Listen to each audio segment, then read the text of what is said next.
ರಾಧಾಕೃಷ್ಣ ನಾಯರ್ರವರ ಅನುಭವದ ಬುದ್ಧಿಯನ್ನು ಬಿಚ್ಚಿ ನಮಗೆಲ್ಲ ಹಂಚಲಿಕ್ಕಿದ್ದಾರೆ. ಅವರ ಧ್ವನಿಗಳಿಗೆ ನಾವೆಲ್ಲರೂ ಕಿವಿಯಾಗೋಣ. ಆ ಕ್ಷಣ ಕ್ಷಣದ ಮಾತುಗಳು ನಮಗೆ ಒಂದು ಹೊಸ ಸ್ಫೂರ್ತಿಯನ್ನು ನೀಡುವಂತ ಸಂದರ್ಭ ಇದಾಗಿದೆ.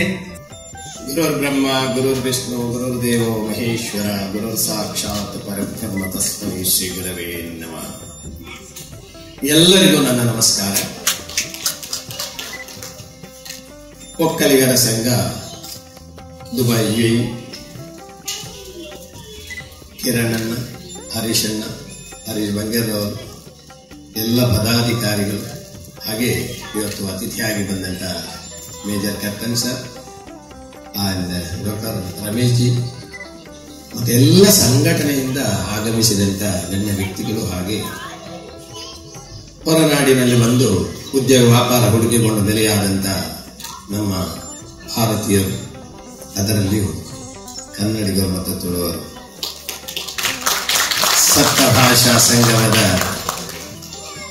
ಕೇರಳ, ತಮಿಳುನಾಡೆಲ್ಲ ಸೇರಿ, ಕರ್ನಾಟಕ ಎಲ್ಲ ಸೇರಿ ಹಲವಾರು ಕಡೆಯಿಂದ ಬಂದು ನೆಲೆ ನಿಂತು ಉದ್ಯೋಗ ವ್ಯಾಪಾರವನ್ನು ಇಲ್ಲಿ ನಡೆಸ್ತಾ ಇದ್ದೀರಿ, ನಿಮ್ಮ ಜೀವನವನ್ನು ಇಲ್ಲಿ ನಡೆಸ್ತಾ ಇದ್ದೀರಿ. ನಾನು ಪ್ರಥಮವಾಗಿ ಒಕ್ಕಲಿಗರ ಸಂಘ ದುಬೈ UAE ನನ್ನನ್ನು ಇಲ್ಲಿಗೆ ಇವತ್ತು ವಿಶ್ವ ಪರ್ಯಾವರಣ ದಿನಕ್ಕೆ ಆಗಮಿಸಿದ್ದಕ್ಕೆ ತುಂಬ ಹೃದಯದ ಧನ್ಯವಾದಗಳನ್ನು ಸಮರ್ಪಿಸ್ತಾ ಇದ್ದೇನೆ.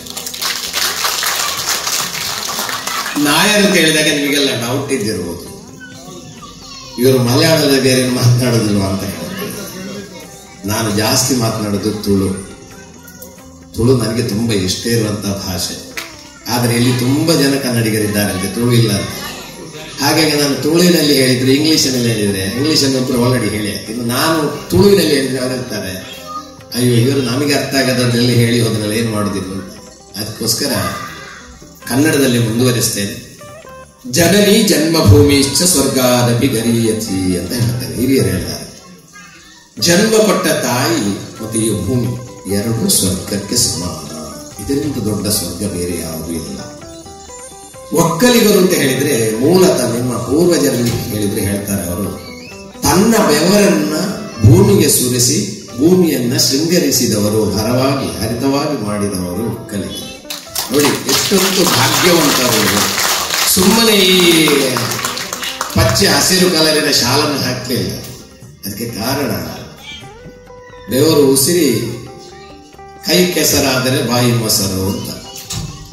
ನೀವು ಇಲ್ಲಿ UAEಯಲ್ಲಿ ಬಂದು ಹಾಗೆ ಆಫೀಸ್ನೊಳಗೆ ಕೂತ್ಕೊಂಡು ಹಾಗೆ ದುಡ್ಡು ಬರ್ತಾ ಇಲ್ಲ, ಮೇಲಿನಿಂದ ಇಲ್ಲಿಂದ ನಾನು ಬಂದು ಕೂತಾಗ ನೋಡಿದೆ, ಮಾಡಿನ ಮೇಲಿನಿಂದ ದುಡ್ಡು ಬೀಳ್ತಾ ಉಂಟ ಅಂತ ಇಲ್ಲ. ಕೆಲಸ ಮಾಡಲೇಬೇಕಾಗ್ತದೆ, ಪ್ರತಿಯೊಬ್ಬರು ದುಡಿಯಲೇಬೇಕಾಗ್ತದೆ. ಇವತ್ತು ನೀವು ಭಾಗ್ಯವಂತರು ಯಾಕೆ ಅಂತ ಹೇಳಿದ್ರೆ, 2 ಜನ ಅತಿಥಿಯಾಗಿ ಕರೆದವರಲ್ಲಿ 2 ಜನ 12ನೇ ಕ್ಲಾಸ್ ಫೇಲ್. ಒಬ್ಬ ಇಂಗ್ಲಿಷ್ ನಲ್ಲಿ ಫೇಲು, ಅವರ ಹಿಂದೆ ಸರಸ್ವತಿ ಬಂದು ಅವ್ರನ್ನ ಗಟ್ಟಿ ಹಿಡ್ಕೊಂಡು ಅವರು ಅದರಲ್ಲಿ ಮುಂದೆವರು. ಇನ್ನೊಬ್ಬ ಮ್ಯಾಥ್ಸ್ ನಲ್ಲಿ ಫೇಲ್, 12ನೇ ಕ್ಲಾಸ್, ವನ ದೇವತೆ ಹಿಡ್ಕೊಂಡು, ಇಬ್ಬರನ್ನು ಹಿಡ್ಕೊಂಡು ಮುಂದೆ ಕೊಂಡೋಗಿದ್ದಾರೆ. ನೋಡಿ ಎಷ್ಟೊಂದು ಭೂಮಿಯ ತತ್ವ ನೋಡಿ ಹೇಗೆ ಅಂತ ಹೇಳಿದ್ರೆ, ಪ್ರಕೃತಿ ಅಂತ ಹೇಳಿದ ಮೇಲೆ ಅದರಲ್ಲಿ ಏನು ಯಾರಿಗೂ ಗೊತ್ತಿಲ್ಲ ಅಲ್ವಾ. ಇತ್ತೀಚೆಗೆ ಡಿಸೆಂಬರ್ 5 ಅದೇ ನಾಳಿದೆ, ನೀವು ನಮ್ಮನ್ನು ಇಲ್ಲಿ ಕರೆಸಿ ಒಂದೆರಡು ಮಾತನ್ನು ನಮ್ಮ ಮುಂದೆ ಇಡುವಂತ ಅವಕಾಶ ಕೊಟ್ಟದಕ್ಕೆ ನೀವೆಲ್ಲ ಭಾಗ್ಯವಂತರು, ನಾವು ಭಾಗ್ಯವಂತರು. ಡಿಸೆಂಬರ್ 5, 2023 ನಾಸಾ ಒಂದು ಟ್ರೀಸ್ ಅಕ್ರಾಸ್ ದ ಗ್ಲೋಬ್ ಅಂತ ಸಬ್ಜೆಕ್ಟ್ ಅಲ್ಲಿ ಕಾನ್ಫರೆನ್ಸ್ ಮಾಡಿದೆ. 60 ದೇಶದ ವಿಜ್ಞಾನಿಗಳು, ನೀವು ಆಲೋಚನೆ ಮಾಡಿ, 60 ಕಂಟ್ರಿಯ ವಿಜ್ಞಾನಿಗಳು. ಆದರೆ ಭಾರತದಿಂದ ವಿಜ್ಞಾನಿ ಅಲ್ಲದ ಒಬ್ಬನನ್ನು ಸೆಲೆಕ್ಟ್ ಮಾಡಿದ್ದು ನಾನು. 2 ಗಂಟೆ ಕಾನ್ಫರೆನ್ಸ್. 2 ಗಂಟೆ ಕಾನ್ಫರೆನ್ಸ್ ಯಾಕೆ ಸೆಲೆಕ್ಟ್ ಮಾಡಿದ್ದಾರೆ ಅಂತ ಹೇಳಿದ್ರೆ, ಯೂನಿವರ್ಸಿಟಿಯಿಂದ ಅಲ್ಲದೆ, ವಿದ್ಯಾಭ್ಯಾಸದಿಂದ ಅಲ್ಲದೆ, ಪುಸ್ತಕದ ಜ್ಞಾನ ಅಲ್ಲದೆ, ಭೂಮಿಯಿಂದ ಕಲಿತಂತ ಹಲವಾರು ಜ್ಞಾನಗಳು ಇವನಲ್ಲಿ ಇದೆ ಅಂತೇಳಿ ಅದು ನಮ್ಮ ಮಕ್ಕಳಿಗೆ ಗೊತ್ತಾಗಬೇಕು ಅಂತ ಹೇಳಿ ಅದು ಅವರನ್ನು ರೆಕಾರ್ಡ್ ಮಾಡಿ ಎಲ್ಲ ಯೂನಿವರ್ಸಿಟಿಗಳಿಗೆ ಕಳಿಸಿಕೋಸ್ಕರ ಅವರು ಸೆಲೆಕ್ಟ್ ಮಾಡಿದ್ದಾರೆ. ತುಂಬ ಒಂದು 2 ಜನ ವಿಜ್ಞಾನಿಗಳು ಇಂಡಿಯಾಕ್ಕೆ ಬಂದು ನನ್ನ ಇಂಟರ್ವ್ಯೂ ತಗೊಂಡು ನಾನು ಮಾಡಿದಂತ ಕೆಲವು ಕಾಡಿನ ಅಲ್ಲಿಗೆ ಹೋಗಿ ಹಲವಾರು ಪ್ರಶ್ನೆಗಳನ್ನು ಕೇಳಿದಾಗ ಅವರಿಗೆ ಆಶ್ಚರ್ಯ ಆಯಿತು. ಭೂಮಿಯ ಒಳಗಿನ ಹಲವಾರು ತತ್ವಗಳು ಇನ್ನು ವಿಜ್ಞಾನದಲ್ಲಿ ಬರಲಿಕ್ಕೆ ಬಾಕಿ ಇದೆ, ಅದು ಇವರ ತಲೆಗೆ ಹೇಗೆ ಬಂದಿದೆ ಅಂತ. ನಾನಿಂದ ನನಗೆ ಗೊತ್ತಿಲ್ಲ, ಕಾಡಲ್ಲಿ ಕೇಳಿ ಅರ್ಥ ಆಯ್ತಲ್ಲ. ಎಲ್ಲಿ ಭೂಮಿ ಪೂಜೆ ಮಾಡೋದು, ಎಲ್ಲಿ ಅರಣ್ಯ ಮಾಡೋದಿದ್ರು, ಯಾವ ರಾಜ್ಯ ಆಗಲಿ ಯಾವ ದೇಶ ಆಗಲಿ, ಅದು ಅಲ್ಲಿರುವ ಪ್ರಾರ್ಥನೆ ಮಾತ್ರ ತುಳುವಿನಲ್ಲಿ ಆಗ್ತದೆ ಅಷ್ಟೇ, ಬೇರೆ ಯಾವುದರಲ್ಲಿ ಆಗುದಿಲ್ಲ. ಆ ಪ್ರಾರ್ಥನೆ ಆ ಕಾಡನ್ನು ಬೆಳೆಸ್ತದೆ ಅಂತ. ನಾನು ಯಾವಾಗಲೂ ತುಳುವಿನಲ್ಲಿ ಹೇಳೋದುಂಟು, ನಮ್ಮ ತುಳು ಭಾಷೆ ಕುಂಬರಿನ ಭಾಷೆಯಲ್ಲಿ ಕುಂಬರುಂಟು. ಹಾಗಿರುವಾಗ ಆ ಮಣ್ಣಿನ ಶಕ್ತಿ ಯಾರಿಗೂ ಗೊತ್ತಿಲ್ಲ, ನಮ್ಮ ಭೂಮಿಯ ಶಕ್ತಿ ಯಾರಿಗೂ ಗೊತ್ತಿಲ್ಲ. ಯಾರು ಸೃಷ್ಟಿಸಿದ್ದಾರೆ ನೋಡಿದವರು ಯಾರಾದ್ರೂ ಇದರಲ್ಲಿ ಇದ್ದಾರ? ಇಲ್ಲ ಅಲ್ಲ. ಈ ಭೂಮಿಯನ್ನು ಸೃಷ್ಟಿಸಿದವರು ಕೇಳಿದ್ದೇವೆ, ಆದರೆ ಸೃಷ್ಟಿಸಿ ನೋಡಿದವರು ಯಾರು ಇಲ್ಲ. ಎಷ್ಟು ಕಷ್ಟ ಬಂದಿರ್ಬೋದು ನೀವು ಆಲೋಚನೆ ಮಾಡಿ. ಜಲಾಶಯದಲ್ಲಿ ಎಷ್ಟೊಂದು ಮತ್ಸ್ಯರಾಶಿಗಳು, ಅದಕ್ಕೆ ಎಷ್ಟೊಂದು ಕಲರ್ ಇದೆ, ಯಾವೆಲ್ಲ ಕಲರ್ನ ಮೀನುಗಳಿದೆ, ಎಷ್ಟೊಂದು ಸುಂದರವಾದಂತಹ ಡಿಸೈನ್ನ ಮೀನುಗಳಿದೆ. ಸಸ್ಯರಾಶಿಯಲ್ಲಿ ನೀವು ನೋಡಿದ್ರೆ ಎಷ್ಟೊಂದು ಕಲರ್ ಇದೆ, ಅದಕ್ಕೆ ಪುಷ್ಪಗಳು ನೋಡಿ ಎಷ್ಟೊಂದು ಕಲರ್ ಇದೆ, ಎಷ್ಟೊಂದು ಪರಿಮಳ ಇದೆ. ಬೆಳಿಗ್ಗೆ ಅರಳಿ ಸಾಯಂಕಾಲ ಮುಚ್ಚಿ ಹೋಗುವಂತಹ ಪುಷ್ಪಗಳು, ಒಂದೊಂದು ವರ್ಷ ಇರುವಂತಹ ಪುಷ್ಪಗಳು, 3 ವರ್ಷ ಇರುವಂತಹ ಪುಷ್ಪಗಳು. ಹಾಗಿರುವಾಗ ಇದನ್ನೆಲ್ಲ ಸೃಷ್ಟಿ ಮಾಡಿದವರು ಎಷ್ಟು ಕಷ್ಟ ಬಂದಿರ್ಬೋದು. ನಾವೊಂದು ಬಿಲ್ಡಿಂಗ್ ಕಟ್ಟಬೇಕು ಅಂತಾದ್ರೆ ಎಷ್ಟು ಕಷ್ಟ ಬರ್ತೇವೆ, ಎಷ್ಟೆಲ್ಲ ಜನ ಮ್ಯಾನೇಜರ್ ಅಂತ ಹಿಡಿದು ಎಷ್ಟೋ ಜನ ಇದ್ರು, ಆದ್ರೂ ಸರಿಯಾಗುದಿಲ್ಲ. ಆದ್ರೆ ಇವರು ಇದನ್ನೆಲ್ಲ ಮಾಡಿದ್ದಾರೆ. ಅದು ಮಾತ್ರ ಅಲ್ಲ, ಬಣ್ಣ ಕಲರನ್ನು ಹಾಕಿದ್ದನ್ನು ನೀವು ನೋಡಿ. ಆ ಮೀನಿನ ಕಲರು 365 ದಿವಸ ಅದು ಉಪ್ಪು ನೀರಿನಲ್ಲಿದ್ದು ಕಲರ್ ಹೋಗುದಿಲ್ಲ. ನಾವು ಎಷ್ಟು ಪ್ರಯತ್ನ ಮಾಡಿ ವಿಜ್ಞಾನಿಗಳಿಂದೆಲ್ಲ ಕಲ್ತು ಬಂದು ಮಾಡಿದ ಕಲರ್ ಅದು ಮಾಡಿದ ನೀರಲ್ಲಿ ಹಾಕಿಬಿಟ್ರೆ 3 ತಿಂಗಳು 4 ತಿಂಗಳು ಕಲರ್ ಬಿಟ್ಟು ಹೋಗ್ತದೆ. ಪಕ್ಷಿಗಳ ರೆಕ್ಕೆಯನ್ನು ನೋಡಿ, ಆ ಫೆದರನ್ನು ನೋಡಿದ್ರೆ, ಗರಿಗಳನ್ನು ನೋಡಿದ್ರೆ, ಎಷ್ಟು ಮಳೆ ಬಂದ್ರು ಅದರ ಕಲರ್ ಹೋಗುದಿಲ್ಲ. ನಮ್ಮ ಬಟ್ಟೆ ನಾವು ಎಷ್ಟು ಕಾಸ್ಟ್ಲಿ ತೆಕೊಂಡು 1 ವರ್ಷ ಒಳಗೆ ಬಿಸಿನೀರಲ್ಲಿ ತೊಳೆದು ಬಿಟ್ರೆ ಅರ್ಧ ಕಲರ್ ಹೋಗಿಬಿಡ್ತದೆ. ಹಾಗಿರುವಾಗ ಆ ಸೃಷ್ಟಿಕರ್ತೆ ಅಂತ ಹೇಳುವ ಎಷ್ಟು ಕಷ್ಟಪಟ್ಟು ಇದನ್ನು ಸೃಷ್ಟಿಸಿದ್ದಾಳೆ ಅಂತ ಹೇಳುವಂಥದ್ದು ನಾವೆಲ್ಲ ಆಲೋಚನೆ ಮಾಡಬೇಕು. ಅಷ್ಟು ನಾನು ಅದಕ್ಕೆ ಮೊದಲೇ ಆರಂಭ ಮಾಡುವಾಗ ಹೇಳಿದೆ, ಜನನಿ ಜನ್ಮಭೂಮಿ ಇಷ್ಟ ಸ್ವರ್ಗಾರಭಿ ಗರೀಯಸಿ. ನಾವು ಯಾಕೆ ಈ ಡಿಜಿಟಲ್, ನಂದು ಮೊನ್ನೆ ಒಂದು ಸಬ್ಜೆಕ್ಟ್ ಇತ್ತು, human life and environment and digital life ಅಂತ. ಗಾಂಧಿನಗರದಲ್ಲಿ ಪೊಲ್ಯೂಷನ್ ಕಂಟ್ರೋಲ್ ಬೋರ್ಡ್ ಸೆಷನ್ ಇಟ್ಟಿದ್ರು. ನಾನು ಹೋಗ್ಲಿಕ್ಕೆ ಆಗಲಿಲ್ಲ, ಯಾಕೆಂದ್ರೆ ವರ್ಲ್ಡ್ ಎನ್ವೈರನ್ಮೆಂಟ್ ಡೇ ಜೂನ್ 5. ಒಂದೇ ದಿವಸ ನನಗೆ 4 ಕಡೆಯಲ್ಲಿ ಇನಾಗ್ರೇಷನ್, ಸಾಧ್ಯವೇ ಇಲ್ಲದಂತ ಕೆಲಸ. ಹಾಗಾಗಿ 2 ಕಡೆ ಇನಾಗ್ರೇಷನ್ ಮಾಡಿ ಬಾಕಿ ಆನ್ಲೈನ್ ಮಾಡಿಬಿಟ್ಟೆ. ಅಲ್ಲಿ ಎತ್ತಲಿಕ್ಕೆ ಸಾಧ್ಯವೇ ಇಲ್ಲ. ಹಾಗಿರುವಾಗ ಇಷ್ಟು ಸುಂದರ ಪ್ರಕೃತಿಯನ್ನು ನೀವು ಭೂಮಿಯ ಒಳಗಡೆ ನೋಡಿ, ಎಷ್ಟು ಕಲರ್ಫುಲ್ ಇನ್ಸೆಕ್ಟ್ಸ್ ಇದೆ ಅಂತ ಹೇಳಿದ್ರೆ, ಮಳೆಗಾಲದಲ್ಲಿ ಮೆಲ್ಲ ಹೊರಗಡೆ ಬರುವಂಥದ್ದು. ಅಷ್ಟರ ತನಕ ಅದನ್ನ ಕೆಳಗಿಟ್ಟವರು ಯಾರು, ಅದಕ್ಕೆ ಅನ್ನ ಕೊಟ್ಟವರು ಯಾರು? ಎಷ್ಟು ಕಲರಿನ ಕಪ್ಪೆ ಇದೆ ಯಾರಿಗೂ ಗೊತ್ತಿಲ್ಲ. ಅರ್ಥವು ಎಷ್ಟಿದೆ ಎಲ್ಲ ನಾವು ನಾಶ ಮಾಡ್ತಾ ಇದ್ದೇವೆ. ಸಣ್ಣ ಸಣ್ಣ ಪಕ್ಷಿಗಳು ಎಷ್ಟಿವೆ, ಅದಕ್ಕೆಲ್ಲ ಎಷ್ಟು ಒಂದೊಂದು ಶಬ್ದವನ್ನು ಕೊಟ್ಟಿದ್ದಾರೆ, ಒಂದೊಂದು ಆಕಾರವನ್ನು ಕೊಟ್ಟಿದ್ದಾರೆ. ಇದನ್ನೆಲ್ಲ ಸೃಷ್ಟಿಸಿದಂತಹ ಸೃಷ್ಟಿ ಭೂಮಿಯನ್ನ ನಾವು ಯಾವತ್ತೂ ನಮನವನ್ನು ಕೊಡಬೇಕು. ಆ ಭೂಮಿಗೆ ಅದನ್ನ ರೆಸ್ಪೆಕ್ಟ್ ಕೊಡ್ಬೇಕು, ಅದನ್ನು ಸಮತೋಲನದಲ್ಲಿಡುವಾಗಿರ್ಬೇಕು. ಹಾಗೆ ಯಾರೋ ಒಬ್ರು ಕೇಳಿದ್ರು, ಸರ್ ನೀವು ಪ್ರಕೃತಿಯೇ ದೇವರು ಅಂತ ಹೇಳ್ತಾ ಇದ್ದೀರಿ, ನಾವು ಯಾವ ರೀತಿ ಎಲ್ಲಿ ನೋಡುದು ಅದನ್ನು ಅಂತ, ದೇವರು ಎಲ್ಲಿದ್ದಾರೆ ಅಲ್ಲಿ ಅಂತ. ಮೂಲತಃ ಬ್ರಹ್ಮ ಮಧ್ಯಮ ವಿಷ್ಣು ಅಂತಮ ಶಿವ ಅಂತ ಹೇಳೋದು. ಒಂದು ವೃಕ್ಷದಲ್ಲಿ 3 ಶಕ್ತಿ, ಬಾಟಮ್, ಮಿಡಲ್ ಅಂಡ್ ಟಾಪ್. ನೀವು ಅದಕ್ಕೆ ನೀರು ಹಾಕಿದರೆ ಸಾಕು, ಬೇರೆ ಏನೂ ಬೇಕು ಅಂತ ಇದೆ. ನೋಡಿ, ಇವಾಗ ಇವತ್ತು ಇಲ್ಲಿ ಉದ್ಘಾಟನೆ ಮಾಡುವಾಗ ಬಂದ ವೃಕ್ಷ ನೋಡಿ, ಮೋದಿಜಿಯವರು ಉದ್ಘಾಟನೆ ಮಾಡುವಾಗ ಸಿಕ್ಕಿದ್ದು ರುದ್ರಾಕ್ಷಿ ಗಿಡ ತಂದಿಟ್ಟಿದ್ದಾರೆ. 2 ದಿವಸ ಮೊದಲೇ ಅಲ್ಲಿಂದ ಇನ್ಫಾರ್ಮೇಶನ್ ಬಂತು, ರುದ್ರಾಕ್ಷಿ ಯಾಕೆ ನಡ್ತೀರಿ ಅಂತ. ಅದಕ್ಕೆ ಅರ್ಥ ಹೇಳಬೇಕಂತೆ ಪ್ರಧಾನಿಯವರು ಕೇಳ್ತಾ ಇದ್ದಾರೆ ಅಂತ. ನೀವು ಭುಜಂಗ ಪರ್ವತದಲ್ಲಿ ಯಾಕೆ ರುದ್ರಾಕ್ಷಿಯನ್ನು ನಡ್ತಾ ಇದ್ದೀರಿ? 117 ಬಗೆಯ ಗಿಡಗಳನ್ನು ಬಿಟ್ಟು ಕಾಡನ್ನು ಬೆಳೆಸಿ. ನಾನು ಹೇಳಿದೆ, ರುದ್ರಾಕ್ಷಿ ಯಾಕೆ ನಡ್ತಾ ಇದ್ದಾರೆ ಅಂತ ಹೇಳಿದ್ರೆ, ಶಿವನಿಗೂ ಕಷ್ಟ ಬಂದಾಗ ಹೋಗಿ ಹಿಡಿದದ್ದು ರುದ್ರಾಕ್ಷಿ ವೃಕ್ಷದಲ್ಲಿ ಹೋಗಿ ಅಡಕೊಂಡು. ನಾನು ಹೇಳಿದೆ, ಗುಜರಾತಿಗೆ 2001ರಲ್ಲಿ ಬಂದ ಭೂಕಂಪ ದೊಡ್ಡ ಒಂದು ಕಷ್ಟ. ಆ ಭೂಕಂಪದ ಮರಣಪಟ್ಟವರ ಹೆಸರಿನಲ್ಲಿ ಈ ವನವನ್ನು ಮಾಡ್ತಾ ಇದ್ದೀರಿ, ಸುರತಿ ವನ ಅಂತ. ಅದಕ್ಕೋಸ್ಕರ ನಾನು ರುದ್ರಾಕ್ಷಿಯನ್ನು ಅವರಿಗೆ ಕೊಟ್ಟು ನಡೆಸ್ತಾ ಇದ್ದೇನೆ. ಇಷ್ಟು ದೊಡ್ಡ ಸಂದೇಶ ಅಂತ ನೋಡಿ. 10 ವರ್ಷದಿಂದ ಫಾರೆಸ್ಟ್ ಡಿಪಾರ್ಟ್ಮೆಂಟ್ ನವರು ಟ್ರೈ ಮಾಡಿ ಕಾಡು ಮಾಡಲಿಕ್ಕೆ ಆಗುವುದೇ ಇಲ್ಲ ಅಂತ ಹೇಳಿ ಪ್ರಧಾನಿಯವರಿಗೆ ಬರೆದು ಕಳಿಸಿದ್ರು. ಸರ್, ಇಲ್ಲಿ ಕಾಡು ಮಾಡಲಿಕ್ಕೆ ಸಾಧ್ಯ ಇಲ್ಲ, ಕಾರಣವನ್ನು ಬರೆದು ಕಳಿಸಿದ್ದಾರೆ. ಕಲೆಕ್ಟರ್ ಎಲ್ಲ ಸೇರಿ ಕಾರಣ ಬರೆದಿದ್ದಾರೆ. It is A terrain area, completely filled with stone. ಆಮೇಲೆ ಗಾಂಡ ಬಬುಲ್ ಅಂತ ಹೇಳುವಂತ ಕಾಟವರ ಸಣ್ಣ ಸಣ್ಣ ಶ್ರಬ್ಸು ಇದೆ. ನೀರು ಮೇಲೆಗಡೆ ಎತ್ತಲಿಕ್ಕೆ ಸಾಧ್ಯ ಇಲ್ಲ. Dry Pradesh, high temperature 48-50 degree and lower ಅಲ್ಲಿ 3 ಡಿಗ್ರಿ 4 ಡಿಗ್ರಿ ವಿಂಟರ್ ನಲ್ಲಿ. ನೋಡಿ, ಲೋವರ್ ಅಲ್ಲಿ ತುಂಬಾ ಲೋವರ್, ಹೈ ಆದಾಗ ತುಂಬಾ ಹೈ ಆಗ್ತದೆ. ಗಿಡ ಬೆಳೆಸುವುದು ಹೇಗೆ? ಸಾಧ್ಯ ಇಲ್ಲ ಅಂತೇಳಿ ಕಾಡು ದೊಡ್ಡ ಸಾಧ್ಯ ಇಲ್ಲ. ಆದರೆ ಪ್ರಧಾನಿ ಅವರು ಮುಖ್ಯಮಂತ್ರಿ ಆಗಿದ್ದಾಗ ಈ ಭೂಕಂಪದ ಹೆಸರಿನಲ್ಲಿ ನಾನು ಸ್ಮೃತಿವನ ಮಾಡ್ತೇನೆ ಅಂತ ಡಿಕ್ಲೇರ್ ಮಾಡಿ ಆಗಿದೆ. ಇನ್ನು ಕಾಡು ಕೊಡದೇ ಇದ್ರೆ ಜನರು ಕೇಳ್ತಾ ಇದ್ದಾರೆ. ಹಾಗಿರುವಾಗ ಅವರ ಲಕ್ ನನ್ನ ಲಕ್ ಅಂತ ಹೇಳುವುದು ಎರಡು ಜೊತೆಗೆ. ಅವರ personal secretary PS Hardik Shah ಅಂತ ಹೇಳಿದ್ದಾರೆ. ಅವರು ಮೊದಲು ಗುಜರಾತ್ ರಾಜ್ಯದ ಪೊಲ್ಯೂಷನ್ ಕಂಟ್ರೋಲ್ ಬೋರ್ಡ್ ಚೇರ್ಮನ್ ಆಗಿ, ಆವಾಗ ನಾವು ವಾಪಿಯಲ್ಲಿ ಒಂದು ಪ್ಲಾಂಟೇಶನ್ ಕಾರ್ಯಕ್ರಮ ಮಿಯಾವಾಕಿಯನ್ನು ಉದ್ಘಾಟನೆ ಮಾಡಲಿಕ್ಕೆ ಅವರು ಬಂದಿದ್ರು. ಅವರಿಗೆ ನೆನಪಿತ್ತು, ನಾಯರ್ ಅಂತ ಸರ್ನೇಮ್ ನೆನಪಿತ್ತು. ಆಮೇಲೆ ನಾನು ವೈಟ್ ಧೋತಿಯಲ್ಲಿ ಯಾವಾಗಲೇ ಇರುವುದು ಅಂತ ಅದವರಿಗೆ ಗೊತ್ತಿತ್ತು. ಅವರು PM ಹೇಳಿದ್ರು, ಸರ್ ನಮಗೆ ಒಂದೇ ದಾರಿ ಇರುವುದು, ಗುಜರಾತ್ನಲ್ಲಿ ಉಮ್ಮರ್ಗಾವ್ನಲ್ಲಿ ಒಬ್ಬರು ಇದ್ದಾರೆ, ನಾಯರ್ ಅಂತ ಸರ್ನೇಮ್ ಗೊತ್ತುಂಟು. ಆಮೇಲೆ ಅವರು ವೈಟ್ ಲುಂಗಿ ವೈಟ್ ಶರ್ಟ್ ಅಲ್ಲಿ ಇರ್ತಾರೆ, ತಲೆಗೆ ಒಂದು ಕ್ಯಾಪ್ ಇದೆ ಅಂತ ಹೇಳಿದ್ರು. ಹುಡುಕಿ ತಂದು ಮಾಡಿಸುವ ಅಂತ. ಅಲ್ಲಿಂದ ಇಮಿಡಿಯೇಟ್ಲಿ PM ಹೌಸ್ನಿಂದ ಗಾಂಧಿನಗರ ಪೊಲ್ಯೂಷನ್ ಕಂಟ್ರೋಲ್ ಬೋರ್ಡ್ಗೆ ಮೇಲ್ ಬರ್ತದೆ, ಫೋನ್ ಬರ್ತದೆ, ಇವ್ರನ್ನ ಹುಡುಕಬೇಕು ಅಂತ. ನಿಮಗೆ ವಿಶ್ವಾಸ ಇರ್ಲಿಕ್ಕೆಲ್ಲ ಇಡೀ ದಿನ ನಾನು ಅವತ್ತು ಕೇರಳದಲ್ಲಿ ಒಂದು ಕಾರ್ಯಕ್ರಮಕ್ಕೆ ಅಲ್ಲಿ ಎಷ್ಟು ಫೋನ್ ಬಂತು ಅಂತ ಹೇಳಿದ್ರೆ, ನೀವು ಇವತ್ತೇ ಇಲ್ಲಿ ಗಾಂಧಿನಗರಕ್ಕೆ ಬರ್ಬೇಕಂತ ಕಚ್ಚಿನಲ್ಲಿ ಒಂದು ಸರ್ವೆ ಮಾಡ್ಲಿಕ್ಕೆ ಉಂಟು. ನಾಳೆ ಇವತ್ತು ಬರ್ಲಿಕ್ಕೆ ಆಗಲ್ಲ, ನಾನು 2 ದಿವಸ ನಂತರ ಫ್ಲೈಟ್ ಇದೆ, ನಾನು ಬರ್ತೇನೆ. ಆಮೇಲೆ ಅವರು ಉಮ್ಮರ್ಗಾವ್ಗೆ ನನ್ನ ಮನೆಗೆ, ನಾನು ಉಮ್ಮರ್ಗಾವ್ಗೆ ಬಂದ ಮೇಲೆ ಮಿನಿಸ್ಟರ್ ಕನ್ವೆ ವೆಹಿಕಲ್ ಕಳಿಸಿದ್ರು ಕರ್ಕೊಂಡು ಹೋಗ್ಲಿಕ್ಕೆ. ನೀವು ಆಲೋಚನೆ ಮಾಡಿ ಎಷ್ಟೊಂದು ರಿಕ್ವೈರ್ಮೆಂಟ್ ಇತ್ತು ಅಂತ ಹೇಳುವಂತ. ನಮಗೆ ಅದು ಗೌರವ, ನಮ್ಮ ಕರ್ನಾಟಕದವರಿಗೆ ಅದೊಂದು ದೊಡ್ಡ ಗೌರವ. ಅಲ್ಲಿಗೆ ಹೋಗಿ ಗಾಂಧಿನಗರದಲ್ಲಿ ಒಂದು ದಿವಸ ರಾತ್ರಿ ಸ್ಟೇ ಮಾಡಿ, ಮಾರನೇ ದಿನ ಬೆಳಿಗ್ಗೆ ಎಲ್ಲ IAS IPS ಎಲ್ಲ IFS ಎಲ್ಲ ಒಟ್ಟಿಗಿದ್ದಾರೆ. ಯಾಕೆಂತ ಹೇಳಿದ್ರೆ ಭುಜಂಗ ಪರ್ವತ ಸರ್ವೆ ಮಾಡಲಿಕ್ಕೆ ಪ್ರಧಾನಿಯವರು ಒಂದು ಹೆಸರನ್ನು ಕಳಿಸಿದ್ದಾರೆ ಅಂತ ಹೇಳಿದ್ರೆ ಅವರು ಆಲೋಚನೆ ಮಾಡಿದ್ರು, ಕೋಟಿ ಗಿಟ್ಟಲ್ಲಿ ಹಾಕಿದ್ರು, ಸೂಟ್ ಬುಟ್ಟಲ್ಲಿ ಯಾರೋ ಒಬ್ರು ಇರ್ಬೋದು ಅಂತ ಆಲೋಚನೆ ಮಾಡಿದ್ದು. ನಾನು ಅಲ್ಲಿ ಹೋಗಿದ್ದು ಇಳಿಯುವಾಗ ಇರ್ತರು ಸಾಧಾರಣ ಎಲ್ಲೊಬ್ಬ ವ್ಯಕ್ತಿ ಬಿಡಿದ್ರು.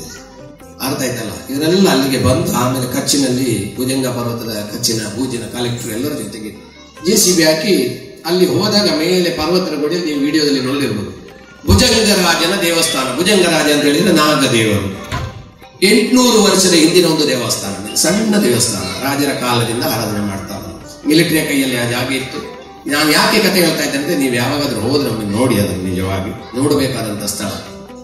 ನಾನು ಅಲ್ಲಿ ಹೋಗಿ ಹೇಳಿದೆ, ನಾನಿಲ್ಲಿ ಕಾಡನ್ನು ಮಾಡ್ತಾ ಇದ್ದೇನೆ, ನೀನು ನನಗೆ ಸಹಕರಿಸಬೇಕು ಅಂತ ಭುಜಂಗರಾಜನಿಗೆ ಹೇಳಿದೆ. ಕಾಡು ನಾನು ಬೆಳೆಸ್ತೇನೆ, ಅದು ಬೆಳಿಬೇಕು ಅಂತಾದ್ರೆ ನಿನ್ನ ಸಹಾಯ ನನಗೆ ಬೇಕು, ಇಲ್ಲದ್ರೆ ಸಾಧ್ಯ ಇಲ್ಲ. ಯಾಕಂತ ಹೇಳಿದ್ರೆ ಅಲ್ಲಿ ತುಂಬಾ ಹಾವು ಉಂಟು ಆ ಪರ್ವತದಲ್ಲಿ, ಸಣ್ಣ ಸಣ್ಣ ಬಿಲಗಳು, ಅದನ್ನೆಲ್ಲ ಹಾವು. ನಾನೀಗ JCBಯಲ್ಲಿ ಕೆಲಸ ಮಾಡ್ಲಿಕ್ಕೆ ಹೋಗ ಅದಕ್ಕೆಲ್ಲ ಪೆಟ್ಟಾಗ್ತದೆ. ಅದಕ್ಕೆ ನನಗೆ ಅದಕ್ಕೆ ಹೇಳ್ಬೇಕಾಗ್ತದೆ, ಸ್ವಲ್ಪ ಸಮಯ ಆಗ್ತದೆ, ನೀವು ಹಿಂದುಗಡೆ ಹೋಗಿ ಪರ್ವತದ, ಆಮೇಲೆ ನಾನು ಕೆಲಸ ಮಾಡಿದ ಮೇಲೆ ಮುಂದೆ ಬನ್ನಿ. ನಿಮಗೆ ವಿಶ್ವಾಸ ಬರ್ಲಿಕ್ಕಿಲ್ಲ, ಎಲ್ಲ ಡಿಪಾರ್ಟ್ಮೆಂಟ್ ಹೇಳಿದ್ರು ಸಾಧ್ಯವೇ ಇಲ್ಲ. ಯಾಕೆಂತ ಹೇಳಿದ್ರೆ ಕಲೆಕ್ಟರ್ ಹೇಳಿದ್ರು, DK ಪ್ರವೀಣ ಅಂತ ತಮಿಳುನಾಡಿನವರು IAS, ನಾಯರ್ಜಿ ಎಲ್ಲರೂ ಫೇಲ್ ಆಗಿದ್ದಾರೆ, ಫಾರೆಸ್ಟ್ ಡಿಪಾರ್ಟ್ಮೆಂಟ್ ಫೇಲ್. ನೀವು ಯಾಕೆ ಗ್ಯಾರಂಟಿ ಕೊಡ್ತಾ ಇದ್ರಿ? ಯಾವ ತರ ಗ್ಯಾರಂಟಿ ಕೊಡ್ತಾ ಇದ್ರಿ? ಇದಕ್ಕೆ ಗ್ಯಾರಂಟಿಯನ್ನು ನೀವು ಕಾಡು ಮಾಡಬಹುದು ಅಂತ ಹೇಳಿದ್ರು. ನಾನು ಹೇಳಿದ್ರು, ಒಂದು ವೇಳೆ ಇಲ್ಲಿ ಕಾಡು ನನ್ನಿಂದ ಆಗಲಿಲ್ಲ ಅಂತ ಆದ್ರೆ ಅದೇ JCBಯಲ್ಲಿ ದೊಡ್ಡ ಹೊಂಡ ತೆಗೆದು ನನ್ನನ್ನು ಅದಕ್ಕೆ ಹಾಕಿ ಮುಚ್ಚಿಬಿಡಿ, ಅದು ನನ್ನ ಗ್ಯಾರಂಟಿ. ಅದರಿಂದ ದೊಡ್ಡ ಬೇರೆ ಗ್ಯಾರಂಟಿ ನಾನು ಕೊಡ್ಲಿಕ್ಕೆ ಆಗಲಿಲ್ಲ. ಆ ವರ್ಡ್ ಅನ್ನು ಇವಾಗಲೂ ಅವ್ರು ಹೇಳ್ತಾ ಇದ್ದಾರೆ. ನಾನು 2021 ಜುಲೈಯಲ್ಲಿ ಸ್ಟಾರ್ಟ್ ಮಾಡಿದ್ದು, ಕೇವಲ 72 ದಿನದಲ್ಲಿ 2,23,000 ಗಿಡಗಳನ್ನು ನೆಟ್ಟ ಒಂದು ಕಾಡನ್ನು ಬೆಳೆಸಿದೆ. 2022 ಒಂದು ವರ್ಷದ ನಂತರ ಮೋದಿಜಿಯವರು ಲೈವ್ ಅಲ್ಲಿಂದ ಅದರ ವಿಡಿಯೋವನ್ನು ನೋಡಿ 16 ಫೀಟ್ ಹೈಟ್ ಫಾರೆಸ್ಟ್ ಆಗಿದೆ. ಆವಾಗ ನೀವು ವಿಡಿಯೋದಲ್ಲಿ ನೋಡಿದ್ರಿ ಯಾವ ತರ ಆಗಿದೆ. ಒಳಗೆ ಹೋದ್ರೆ ನಿಮ್ಮನ್ನು ಯಾರು ಕಾಣಲಿಕ್ಕೆ ಸಾಧ್ಯ ಇಲ್ಲ. ಈ ಕಡೆಯಿಂದ ವಾಕ್ವೇ ಕವರ್ ಆಗಿಬಿಟ್ಟಿದೆ. 50 ಚೆಕ್ ಡ್ಯಾಮ್ ಇದೆ ಒಳಗಡೆ, ಮಳೆ ನೀರು ಶೇಖರಣೆ ಆಗಿದೆ.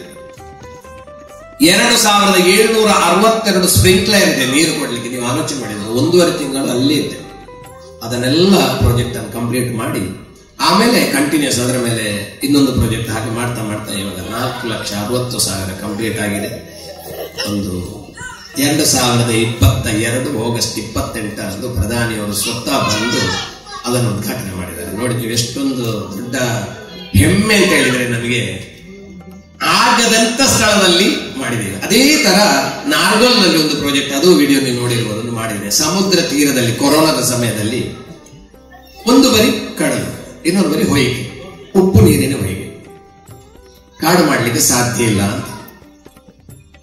ಅವಾಗ ಕೊರೋನಾ ಸಮಯ ಆದ ಕಾರಣ ನನಗೆ ಇಷ್ಟು ಗಡ್ಡ ಇತ್ತು, ಕಾಣ್ಲಿಕ್ಕೆ ಒಂದು ಹುಚ್ಚನಾಗಿದೆ. ಇಲ್ಲಿದ್ರು ನಾನು ಹುಚ್ಚನಾಗೆ ಕಾಣೋದು, ಅರ್ಥ ಆಯ್ತಲ್ಲ. ನಾನು ಕಾಡು ಮಾಡ್ಲಿಕ್ಕೆ ಶುರು ಮಾಡಿದಾಗ ಫಾರೆಸ್ಟ್ ಡಿಪಾರ್ಟ್ಮೆಂಟ್ ನ DFO ಒಬ್ರು ಮೇಡಮ್ ಆಗಿದ್ರು. ಅವರು ಬಂದು ಹೇಳಿದ್ರು, ಗುಜರಾತಿಯಲ್ಲಿ ಹೇಳಿದ್ರು, ನೀವು ಆಲೋಚನೆ ಮಾಡಿ, ಅದು ಶಬ್ದ ಪೇಪರ್ ನಲ್ಲಿ ಬಂದಿದೆ, ಆ ಗಾಂಡೋತ್ ಹೀಗೆ ವಿಷಯ ಅಂದ್ರೆ ಇವ ಹುಚ್ಚ ಅಂತ. ಮರಳು ಪ್ರದೇಶದಲ್ಲಿ ಈ ಉಪ್ಪು ಮಣ್ಣಿನಲ್ಲಿ ಯಾರಾದ್ರೂ ಕಾಡು ಮಾಡ್ತಾರ ಅಂತ ಹೇಳಿ ಹೋದ್ರಂತೆ, ಇವೊಂದು ಆಗ್ಲಿಲ್ಲ. ಆಮೇಲೆ ಅದು ಕಾಡು ಬೆಳೆದು 1 ವರ್ಷ ಆದಾಗ ನಾನು ಅವ್ರ ಆಫೀಸಿಗೆ ಹೋಗಿ ಹೇಳಿದೆ, ಮೇಡಮ್ ನಾವು ಹುಚ್ಚ ಮಾಡಿದ ಕಾಡು ಹೋಗಿ ನೋಡಿದ್ದೀರಾ ಅಂತ ಕೇಳಿದೆ. ಅದು ಪತ್ರದಲ್ಲಿ ಬಂದಿದೆ, ಗುಜರಾತಿ ಪತ್ರದಲ್ಲಿ. ಪಾಗಲ್ ಬನಾಯವ ಫಾರೆಸ್ಟ್ ನಾರ್ಗೋಲ್. ಇವಾಗಲೂ ನೀವು ಗೂಗಲ್ ಅಲ್ಲಿ ಹಾಕಿ ಫಾರೆಸ್ಟ್ ಬೈ ದ ಸಿ ನಾರ್ಗೋಲ್ ಅಂತ ಅದಕ್ಕೆ ಹೆಸರು ಕೊಟ್ಟಿದ್ದಾರೆ. 1,20,000 ಗಿಡ ಮತ್ತು 2 ದೊಡ್ಡ ಕೆರೆ. ಎಷ್ಟೋ ಪಕ್ಷಿಗಳು ಬಂದು ಜೀವನ ಮಾಡ್ತಾ ಉಂಟು. ಇಷ್ಟೋ ಈಗ ಮೊನ್ನೆ ವರ್ಲ್ಡ್ ಎನ್ವೈರನ್ಮೆಂಟ್ ಡೇ 1 ದಿವಸ ಮೊದಲು PTI ಅವರು ಅದರ ಇಡೀ ವಿಡಿಯೋ ಮಾಡಿ ಹೈಲೈಟ್ ಮಾಡಿದ್ದಾರೆ. ಜರ್ಮನ್ DW ನ್ಯೂಸ್ ನವರು ಅದನ್ನು ಹೈಲೈಟ್ ಮಾಡಿದ್ದಾರೆ. ಅಷ್ಟು ಸುಂದರ ಕಾಡಾಗಿ ಬೆಳೆದಿದೆ ನೋಡಿ. ನಾವು ಮಾಡ್ಲಿಕ್ಕಾಗದಂಥದ್ದು ಯಾವುದೂ ಇಲ್ಲ. UAE ಕಾಲ್ ಬಂದಾಗ ಅದು ಮರಳು ಪ್ರದೇಶದಲ್ಲಿ ಮಾಡಿದ ಒಬ್ಬ ಅಲ್ಲಿ ಕರ್ನಾಟಕದಲ್ಲಿ ಇದ್ದಾನೆ, ಗುಜರಾತ್ನಲ್ಲಿ ಇದ್ದಾನೆ, ಇಂಡಿಯಾದಲ್ಲಿ ಇದ್ದಾನೆ ಅಂತ ಹೇಳಿ ಇಲ್ಲಿ ಮರಳು ಪ್ರದೇಶದಲ್ಲಿ ಕಾಡು ಮಾಡಬೇಕು ಸರ್ಕಾರ ಹುಡುಕಿ ನನ್ನನ್ನು ಕಾಂಟ್ಯಾಕ್ಟ್ ಮಾಡಿದಾಗ ನಾನು ಹೇಳಿದೆ, ಮಾಡ್ಬೋದು, ಏನ್ ಮಾಡ್ಲಿಕ್ಕೆ ಆಗುದಿಲ್ಲ, ಕಾಡು ಎಲ್ಲಿಯೂ ಬೆಳೆಸಬಹುದು. ಇವಾಗ ಇತ್ತೀಚೆಗೆ ಒಂದು ಇಂಟರ್ವ್ಯೂ ಅಲ್ಲಿ ನಾನು ಹೇಳಿದ್ದೇನೆ, ಚಂದ್ರಲೋಕದಲ್ಲಿ ಬೇಕಾದ್ರೂ ಕಾಡು ಬೆಳೆಸಿ ಕೊಡ್ತೇನೆ.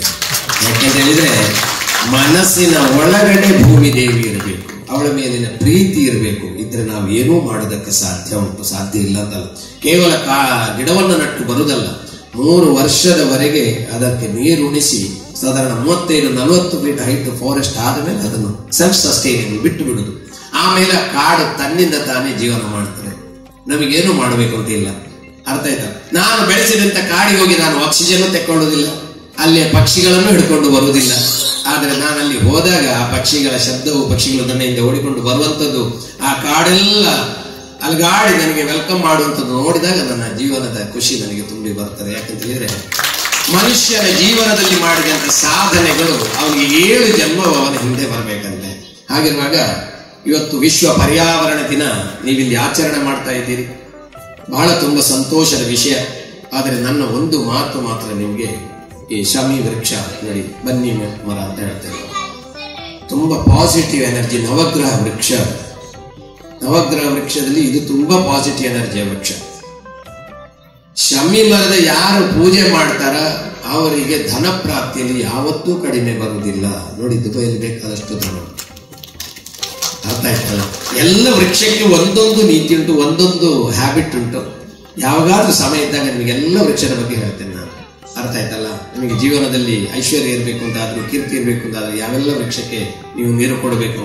ಏನೂ ಇಲ್ಲದ್ರೂ ವೃಕ್ಷಕ್ಕೊಂದು ನೀರು ಕೊಟ್ಟು ಬಿಡಿ.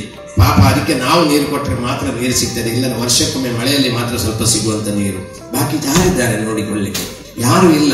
ನಮಗೇನಾದ್ರೂ ಹೊಟ್ಟೆ ಹಸಿವಾದ್ರೆ ನಾವು ಫೋನ್ ಮಾಡಿ ಹೇಳ್ತೇವೆ, ಇವಾಗ ಸ್ವಿಗ್ಗಿ ಪಿಗ್ಗಿ ಎಲ್ಲ ಇದೆ, ಫೋನ್ ಮಾಡಿ ಊಟ ತಂದು ತಿಂತೇವೆ. ಅದಕ್ಕೇನು ಮಾಡೋದು? ಭೂಮಿ ಕೊಟ್ಟಿದೆ, ಆದ್ರೆ ಭೂಮಿ ಕೊಟ್ಟಿದ್ದನ್ನು ನಾವು ನಾಶ ಮಾಡ್ತಾ ಇದ್ದೇವೆ. ಎಷ್ಟೋ ಕೆಮಿಕಲ್ ಅಗ್ರಿಕಲ್ಚರ್ ಸೆಕ್ಟರ್ ನಲ್ಲಿ ನೀವೆಲ್ಲ ಆಲೋಚನೆ ಮಾಡಿ, ನೀವೆಲ್ಲ ಅಗ್ರಿಕಲ್ಚರ್ ಸೆಕ್ಟರ್ನವರು ಅಂತ ಆದ್ರೆ, ಕೃಷಿಕರು ಅಂತ ಆದ್ರೆ, ದಯಮಾಡಿ ನಾನು 2 ಕೈ ಜೋಡಿಸಿ ನಿಮ್ಮಲ್ಲಿ ಪ್ರಾರ್ಥನೆ ಮಾಡ್ತೇನೆ, ನೀವು ಕೆಮಿಕಲ್ ಹಾಕಬೇಡಿ ಅಮ್ಮ, ಪ್ಲೀಸ್.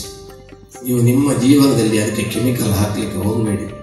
ಮಣ್ಣಿಗೆ ಹಾಕಿದ ಕೆಮಿಕಲಿನಿಂದ ತಿರುಗಿ ನಮಗೆ ರೋಗಗಳು ಬಂದಿದೆ. ನಾವೇ ಅದಕ್ಕೆ ಕಾರಣ ಅಲ್ಲದೆ ಆ ಮಣ್ಣು ಅದಕ್ಕೆ ಕಾರಣ ಅಲ್ಲ.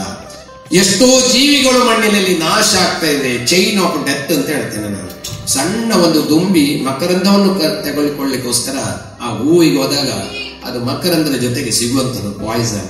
ನೀವು ಆಲೋಚನೆ ಮಾಡಿ, ಒಂದು 5 ನಿಮಿಷ ಇನ್ನೂ ತೆಕೊಳ್ತೇನೆ ನಿಮ್ದು. ಆದ್ರೆ ನೀವು ಆಲೋಚನೆ ಮಾಡಿ ಯಾವ ತರದ ಮರಣ ಅಂತ. ಅದು ಬಿದ್ದು ತಡಕ್ತಾ ಇರುವಾಗ ಪಕ್ಷಿ ಬಂದ ಅದನ್ನ ಎತ್ತಿಕೊಳ್ಳೋದು. ಆ ಪಕ್ಷಿಗೆ ಗೊತ್ತಿರುವುದಿಲ್ಲ ಇದರ ಹೊಟ್ಟೆಯಲ್ಲಿ ಪಾಯ್ಸನ್ ಇದೆ ಅಂತೇಳಿ. ಪಕ್ಷಿ ಸ್ಟಮಕ್ ಸ್ವೆಲ್ಲಿಂಗ್ ಆಗಿ ಯೆಲ್ಲೋ ಕಲರ್ ಆಗಿ 4ರಿಂದ 5 ದಿವಸಗಳಿಗೆ ಅದು ಸತ್ತು ಹೋಗ್ತದೆ. ಆ ಪಕ್ಷಿಯಿಂದ ಕಂಡಂತ ಹಾವು ಬಂದು ಅದನ್ನು ತಗೊಂಡು ಹೋಗ್ತದೆ. ಅದಕ್ಕೆ ಗೊತ್ತಿರೋದಿಲ್ಲ ಇದರೊಳಗಡೆ ವಿಷ ಇದೆ ಅಂತೇಳಿ. 15 ದಿನದೊಳಗೆ ಹಾವು ಸತ್ತು ಹೋಗ್ತದೆ. ಆಮೇಲೆ ಅದನ್ನು ತಿನ್ಲಿಕ್ಕೆ ಮುಂಗುಸಿ ಬರ್ತದೆ ಅಥವಾ ಫಾಕ್ಸ್ ಬರ್ತದೆ. ಅದು ಸಾಧಾರಣ ಒಂದು 20-25 ದಿವಸ ಮಾತ್ರ ಜೀವಿತವಾಗಿರ್ತದೆ. ಯಾಕಂದ್ರೆ ಇಂಟೆಸ್ಟೈನ್ ಸ್ವೆಲ್ಲಿಂಗ್ ಚಾಲು ಆದ್ರೆ ಮನುಷ್ಯರು ಬದುಕುವುದಿಲ್ಲ, ಅದೇ ತರ ಅದು ಬದುಕುವುದಿಲ್ಲ.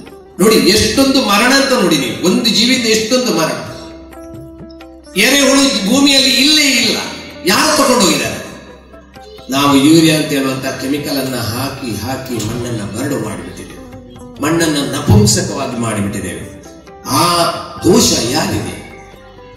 ಅಹಿಂಸಾ ಪರಮೋ ಧರ್ಮ ಅಂತ ಹೇಳ್ತೇವೆ, ವಸುದೈವ ಕುಟುಂಬಕಂ ಅಂತ ಹೇಳ್ತೇವೆ. ವಸುದೈವ ಕುಟುಂಬಕಂ ಅಂತ ಹೇಳಿದ್ರೆ ಮನುಷ್ಯರು ಮಾತ್ರ ಭೂಮಿಯಲ್ಲಿ ಜೀವಿಸಬೇಕು ಅಂತ ಅಲ್ಲ, ಪ್ರತಿಯೊಂದು ಚರಾಚರಗಳು ಪ್ರತಿಯೊಂದು ಜೀವಿಯು ಈ ಒಂದು ಪರಿವಾರವಾಗಿ ಇರಬೇಕು ಅಂತ ಹೇಳಿ. ಹಾಗಿರುವಾಗ ನಾವೆಲ್ಲವನ್ನು ರೆಸ್ಪೆಕ್ಟ್ ಮಾಡೋದು. ನಾನು ಯಾವತ್ತೂ ಹೇಳ್ತೇನೆ, ಸಣ್ಣ ಒಂದು ಜೀವಿಯನ್ನು ರೆಸ್ಪೆಕ್ಟ್ ಮಾಡಪ್ಪ ಅಂತ ಕಂಡ್ರೆ ಕಾಲಿಡಬೇಡ, ಅದಕ್ಕೆ ಹೋಗ್ರೆ ಅಲ್ವಾ. ಇವಾಗ ನಮಗೆಲ್ಲ ಅದನ್ನು ಕೊಲ್ಲುವುದಕ್ಕೆ ಎಲ್ಲ ಒಳ್ಳೊಳ್ಳೆ ಮೆಡಿಸಿನ್ಗಳು ಬಂದಿದೆ. ಮಾಸ್ಕಿಟೋ ಕೊಲ್ಲಿಕ್ಕೆ ಬ್ಯಾಟ್ ಬಂದಿದೆ, tick tick tick tick tick ಅಂತ ಮಾಡಿದ್ರೆ ಪುಟಕ್ಕ ಹೋಯ್ತು. ಅದೆಷ್ಟು ಬಿಟ್ಬಿಟ್ಟು ಸಾಯ್ತಾ ಇದೆ. ಹಿಂದಿನ ಕಾಲದಲ್ಲಿ ಜನರು ಅದು ಹೊಗೆ ಹಾಕಿ ಅದನ್ನು ಓಡಿಸ್ತಿದ್ರು, ಕೊಲ್ಲುತ್ತಿರಲಿಲ್ಲ, ಓಡಿಸಿದ್ರು. ಅದು ತಿನ್ಲಿಕ್ಕೆ ಬೇರೆ ಪಕ್ಷಿ ಇದೆ, ಅದು ತಿಂತಾರೆ. ಸ್ವ್ಯಾಲ್ ಅಂತ ಒಂದು ಪಕ್ಷಿ ಉಂಟು, ಅದು ತಿಂತಾರೆ. That is ecosystem. ಅದು ಮ್ಯಾನೇಜ್ ಮಾಡಲಿಕ್ಕೆ ಭೂಮಿಯೆಲ್ಲ ಸೃಷ್ಟಿ ಮಾಡಿ ಸರಿ ಮಾಡಿದೆ. ಆದ್ರೆ ನಾವು ಅದನ್ನು ಡ್ಯಾಮೇಜ್ ಮಾಡಿದ ಕಾರಣ ಇಕೋಸಿಸ್ಟಮ್ ಡಿಸ್ಬ್ಯಾಲೆನ್ಸ್ ಆಗಿದೆ ಅಷ್ಟೇ. ಅದರ್ವೈಸ್ ಅದೆಲ್ಲ ಬ್ಯಾಲೆನ್ಸ್ ಮಾಡ್ತಾರೆ. ಇಲ್ಲಿಯನ್ನು ತಿನ್ಲಿಕ್ಕೋಸ್ಕರ ಹಾವಿದೆ, ಎಲ್ಲದಕ್ಕೂ ಇದೆ.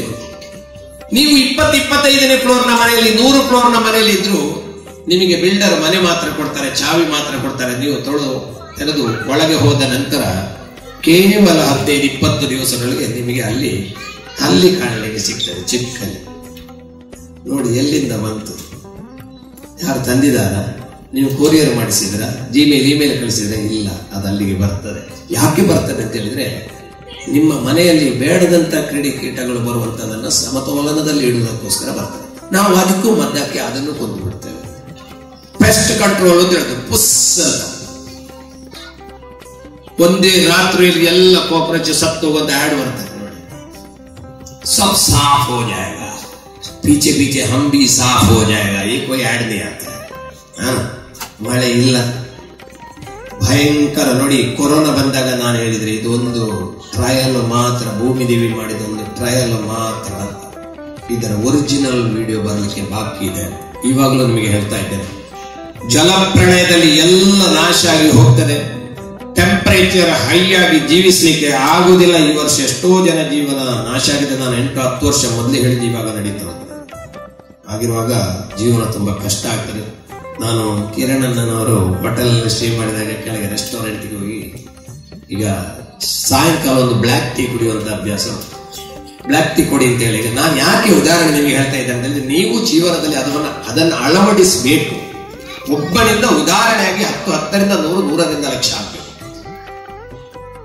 ಚಾಯ ಪೇಪರ್ ಕಪ್ಪಿನಲ್ಲಿ ತಂದು ಕೊಟ್ಟು, ಅದು ನಿಜವಾಗಿಯೂ ಪೇಪರ್ ಕಪ್ ಅಲ್ಲ. ನೀವೆಲ್ಲರೂ ನೋಟ್ ಮಾಡಿ, it is not A paper cup. ಅದರೊಳಗಡೆ ಪ್ಲಾಸ್ಟಿಕ್ ಕೋಟಿಂಗ್ ಇದೆ. ಅದು ರೀಸೈಕ್ಲೇಬಲ್ ಅಲ್ಲ, ರಿಯೂಸೇಬಲ್ ಅಲ್ಲ. ರೆಡ್ಯೂಸ್ ಮಾಡುವಂತ ಕೆಲಸ ನಾವು ಮಾಡಬೇಕು. Reduce, reuse, recycle. ನಾವು ಅದರಲ್ಲಿ ಕುಡಿಯೋದೇ ಇಲ್ಲ ಅಂತೇಳಿ ಒಂದು ನಮ್ಮ ಒಳಗಡೆ ಇಟ್ಟುಕೊಂಡ್ರೆ, ನನಗೆ ಇದೆಲ್ಲ ಕುಡಿದು ಭೂಮಿಯನ್ನು ನಾಶ ಮಾಡಲಿಕ್ಕೆ ಇಲ್ಲ ಅಂತ ಹೇಳಿದ್ರೆ ನಮಗೆ ಬೇರೆ ಕಪ್ಪಿನಲ್ಲಿ ಕೊಡ್ತಾರೆ. ನಾನು ಅವ್ರು ಹೇಳಿದ್ರೆ, ಕಪ್ಪಿದ್ರೆ ಕೊಡಿ, ಇಲ್ಲ ಇಡ್ಲಿಯ ಬೌಲಲ್ಲಿ ಯಾವ್ದ್ರಲ್ಲಿ ಯಾವ್ದು ನೀವು ಚಹಾ ತಂದು ಕೊಡಿ, ಅದು ಇದು ಮಾತ್ರ ಬೇಡ. ಹುಡುಕಿ ಕಪ್ಪು ತಂದು ಒಳ್ಳೆ ಕಪ್ಪು ಸಿಕ್ಕಿದೆ, ರಿಯೂಸೇಬಲ್, ತೊಳೆದು ಆಮೇಲೆ ಪುನಃ ಕುಡಿಬಹುದು. ನಾನು ಅದರಲ್ಲಿ ಕುಡ್ಕೊಂಡು ಕೇಳಿದ್ರೆ, ಯಾಕೆ ಸರ್ ಇದನ್ನು ಕುಡಿಯುವುದಿಲ್ಲ ಅಂತ. ನಾನು ಹೇಳಿದೆ, ಹೀಗೆ ನಾನು ಪರಿಸರ ತಜ್ಞ ಅಂತ ಮಾತ್ರ ಅಲ್ಲ, ಪ್ರಕೃತಿಯ ಮೇಲೆ ತುಂಬಾ ಪ್ರೀತಿ ಇದೆ. 19 ವರ್ಷ ಚಪ್ಪಲಿ ಆಗ್ತಾ ಇರಲಿಲ್ಲ ನಾನು, ಯಾಕಂತ ನನಗೆ ಗೊತ್ತಿಲ್ಲ. ಆಮೇಲೆ 2013 ಸ್ಟಾರ್ಟ್ ಮಾಡಿದ್ದೆ. ನಾನು ಟ್ರೈಬಲ್ ಏರಿಯಲ್ಲಿ ತುಂಬಾ ಹೋಗ್ಲಿಕ್ಕೆ ಆಮೇಲೆ ಸ್ಟಾರ್ಟ್ ಮಾಡಿದೆ. ತುಂಬಾ ಅಂತಾರಾಷ್ಟ್ರೀಯ ಪ್ರಶಸ್ತಿಗಳು, ತುಂಬಾ ರಾಷ್ಟ್ರೀಯ ಪ್ರಶಸ್ತಿಗಳು, ಎಲ್ಲ ಪ್ರಶಸ್ತಿಗಳಿಗೋಸ್ಕರ ನಾನು ಕೆಲಸ ಮಾಡ್ತಾ ಇಲ್ಲ. ನಾನು ಭೂಮಿಗೋಸ್ಕರ ಕೆಲಸ ಮಾಡ್ತಾ ಇದ್ದೇನೆ. ನನ್ನ ಧರ್ಮ, ಭೂಮಿ ನಮ್ಮನ್ನು ರಕ್ಷಣೆ ಮಾಡುವಾಗ ಧರ್ಮೋ ರಕ್ಷತಿ ರಕ್ಷಿತ ಅಂತ ಹೇಳ್ತೇವೆ. ಹಾಗೆ ನಾವು ವೃಕ್ಷೋ ರಕ್ಷತಿ ರಕ್ಷಿತ, ವೃಕ್ಷದ ರಕ್ಷಣೆ ನಾವು ಮಾಡಿದ್ರೆ ವೃಕ್ಷ ನಮ್ಮನ್ನ ರಕ್ಷಣೆ ಮಾಡುತ್ತದೆ. ಪ್ರಳಯ ಕಾಲದಲ್ಲಿ ಏನಿಲ್ಲದ್ರು ಮರದ ಮೇಲೆ ಕೊಂಡೋಗಿ ಆದ್ರೂ ನಮ್ಮನ್ನು ಕೂತ್ಕೊಳಿಸಿ ಇಟ್ಟು ಬಿಡ್ತಾರೆ, ಇರಪ್ಪ ನೀನು ಬದುಕಿರ್ಲಿ ಅಂತ. ರೋಗಗಳಿಂದ ದೂರ ಮಾಡಿ ಬಿಡ್ತಾರೆ. ಎಲ್ಲ ಪ್ರಕೃತಿ ಮಾಡೋದು. ನಾವೇನು ಕೊಡ್ತೇವೋ ವಿರ್ಸಿಲ್ಲ. ಎಷ್ಟು ರೋಗಗಳು ನೋಡಿ. ನೀವು ಅಂಕಲೇಶ್ವರ, ಭರೂಚಿಗೆಲ್ಲ ಹೋದ್ರೆ ನಿಮಗೆ ವಿಶ್ವಾಸ ಬರ್ಲಿಕ್ಕಿಲ್ಲ. ಬೋರಿನಲ್ಲಿ ಡ್ರಿಲ್ ಮಾಡಿ ಕೆಮಿಕಲ್ ಅನ್ನು ಹಾಕ್ತಾ ಇದ್ದಾರೆ. ನೀವು ಆಲೋಚನೆ ಮಾಡಿ, ಇನ್ನೊಬ್ಬರು ಕುಡಿಯುವಂತ ನೀರಿನಲ್ಲಿ ಆ ಕೆಮಿಕಲ್ ಬರ್ತಾರೆ. ಎಷ್ಟೋ ಜನ ಸಾಯ್ತಾ ಇದ್ದಾರೆ. ಕೃಷಿ ಆಗ್ತಾ ಇಲ್ಲ. ಏನಕ್ಕೆ, ಯಾವುದಕ್ಕೋಸ್ಕರ ಮಾಡ್ತಾ ಇದ್ದೇವೆ? ಕೇವಲ ದುಡ್ಡಿಗೋಸ್ಕರ ಮಾಡ್ತಾ ಇದ್ದೇವೆ. ವಿಕಸನ ಬೇಕು. ನಾನು ಯಾವತ್ತೂ ಹೇಳುದುಂಟು, ವಿಕಸನ ಬೇಕು. ತುಂಬಾ ಹಳತಾದ 100 ವರ್ಷದ ಮೇಲಿನ ಮರಗಳನ್ನು ಕಡಿಬೇಕು. ನೋಡಿ, ನೀವು ಅದಕ್ಕೆಲ್ಲ ವಿರುದ್ಧವಾಗಿರುವುದು ಮರ ಕಡಿಬಾರದು ಅಂತ ನಾನು ನಿಮಗೆ ಹೇಳ್ತಾ ಇದ್ದೇನೆ. ಮರ ಹಳತ್ತಾದ್ರೆ ಕಡಿಬೇಕು. ಯಾಕೆಂತ ಹೇಳಿದ್ರೆ ಕಾರ್ಬನ್ ಅಬ್ಸಾರ್ಪ್ಷನ್ ಪವರ್ ಡೌನ್ ಆಗಿ ಬಿಡ್ತದೆ. ಕೇವಲ 10 to 15% ಮಾತ್ರ ಇರ್ತದೆ carbon absorption power. Oxygen supply power ಅಷ್ಟೇ. ನಾವು ಮುದುಕರಾದ ಮೇಲೆ ಹೇಗಿರ್ತೇವೆ ಅದೇ ತರ ಒಂದು ಮೂಲೆಯಲ್ಲಿ ಕೂತ್ಕೊಳ್ಳುದು. ಒಂದು 4 ಇಡ್ಲಿ ತಿಂದವರಿಗೆ 1 ಇಡ್ಲಿ ಸಾಕಾಗ್ತದೆ. ಅದೇ ತರ ಮರವು ಮನುಷ್ಯನ ಹಾಗೆ ಗಿಡ ಮರಗಳು ನಾವೆಷ್ಟು ಪ್ರೀತಿಸ್ತೇವೋ ಆ ತರ ಇರ್ತದೆ. ಮುದುಕರಾದ ಮೇಲೆ ಅದನ್ನು ಕಡಿಲೇಬೇಕು. ಅದರ ಬದಲಿಗೆ ಏನು ಮಾಡಬೇಕು? ಖಾಲಿ ಜಾಗ ಇದ್ದಲ್ಲಿ ನೀವು ಗಿಡಗಳನ್ನು ಬೆಳೆಸಿ ಕಾಡನ್ನ ಮಾಡಿ. ಹಾಗಿರುವಾಗ ವಿಶ್ವ ಪರಿಸರ ದಿನ ಹೇಳಲಿಕ್ಕೆ ತುಂಬಾ ಇದೆ. ನಿಮಗೆಲ್ಲ ಸಮಯ ಆಗ್ತಾ ಇದೆ, ನಾನು ಇನ್ನೂ ಸಮಯ ತಗೊಳ್ತೇನೆ. ನಾನು ಮೊದಲೇ ಅವರಿಗೆ ಹೇಳಿದ್ದೆ, ಸರ್ ನನ್ನ ಸಬ್ಜೆಕ್ಟ್ 1% ಹೇಳ್ಬೇಕು ಅಂತಾದ್ರೆ 1 hours ಬೇಕಾಗ್ತದೆ. ನಾನು 100% ಎಲ್ಲಿ ಕರ್ಕೊಂಡು ಹೋಗ್ಲಿಕ್ಕೆ ಆಗ್ತದೆ. 10-20 ಅರ್ಧ ಗಂಟೆಯಲ್ಲಿ ಮುಗಿಸುವಂತ ಪ್ರಯತ್ನ ಮಾಡ್ತೇನೆ ಅಂತ ಹೇಳಿದೆ. ಆದ್ರೂ I think almost taken 1 hour, 1 ಗಂಟೆ ಆಯ್ತು ಅಂತ ಕಾಣ. ಅದಕ್ಕೆ ಕ್ಷಮೆಯನ್ನ ಯಾಚಿಸ್ತಾ ಇದ್ದೇನೆ. ನೀವು ಇದು UAE ಅಲ್ಲಿ ಪ್ರಥಮ ಸಂಘಟನೆ ವಿಶ್ವ ಪರಿಸರ ದಿನವನ್ನ ಈ ತರ ಆಚರಣೆ ಮಾಡ್ತಾ ಇದ್ದೀರಿ. ನಿಮಗೆ ಧನ್ಯವಾದಗಳು. ಮಾತ್ರ ಈ ಆಚರಣೆಯನ್ನ ಇಲ್ಲಿಯೇ ನಿಲ್ಲಿಸಬೇಡಿ. ನಾನು ನಿಮ್ಮ ಜೊತೆಗಿದ್ದೇನೆ. ನಾನು ಎಲ್ಲ ಕಡೆ ಹಾಗೆ ಮಾಡಿದೆ. ಇದನ್ನು ಇಲ್ಲಿ ನಿಲ್ಲಿಸಬೇಡಿ. ಇದು ನಡೀತಾ ಇರಲಿ. UAE ಒಂದು ಕಾಡನ್ನು ಬೆಳೆಸಿದ್ದು ಯಾರು ಪ್ರಥಮವಾಗಿ ಅಂತ ಕೇಳಿದ್ರೆ ಅದು ಒಕ್ಕಲಿಗರ ಸಂಘಕ್ಕೆ ಹೆಸರು ಬರಬೇಕು. ಅರ್ಥ ಆಯ್ತಲ್ಲ? ಒಕ್ಕಲಿಗರ ಕಾಡು ಅಂತ ಹೇಳಿ 1 ಎಕರೆ ಜಾಗ ಸರ್ಕಾರದಲ್ಲಿ ಕೇಳಿ. ಸರ್ಕಾರದವರು ಇಲ್ಲಿ ಇದ್ರು, ಅವರಿಗೆ 1 ಎಕರೆ ಜಾಗ ನಮಗೆ ಡೊನೇಟ್ ಆಗಿ ಕೊಟ್ಟು. ಜಾಗ ಬೇಡ ನಮಗೆ, ನೀವು ಹೇಳಿ ಜಾಗ ನನಗೆ ಬೇಡ. ನಾನು ಹೇಳಿದ್ದೇನೆ ಸರಿ, ಜಾಗ ಬೇಡ, ನೀವು ಅಲ್ಲಿ ಕಾಡು ಮಾಡುವ ಪರ್ಮಿಷನ್ ಕೊಡಿ. ನಾವು ಅಲ್ಲಿ ಕಾಡು ಮಾಡ್ತೇವೆ. ಎಲ್ಲರೂ 1 ರೂಪಾಯಿ ಹಾಕಿದ್ರೆ 16,000 ಗಿಡ ನೆಟ್ಟು 1 ಎಕರೆಯನ್ನು ಸುಂದರವಾದ ಕಾಡನ್ನು ಮಾಡಿ ನಾನು ಇಲ್ಲಿ ಬಂದು ನಿಂತು ಮಾಡಿ ಕೊಡ್ತೇನೆ. ನಿಮಗೆ ನೀರು ಹಾಕಿ ಸಂರಕ್ಷಣೆ ಮಾಡುವಂತ ಜವಾಬ್ದಾರಿ ಒಕ್ಕಲಿಗರ ಸಂಘದವರು ತೆಗೆದುಕೊಳ್ಳಿ.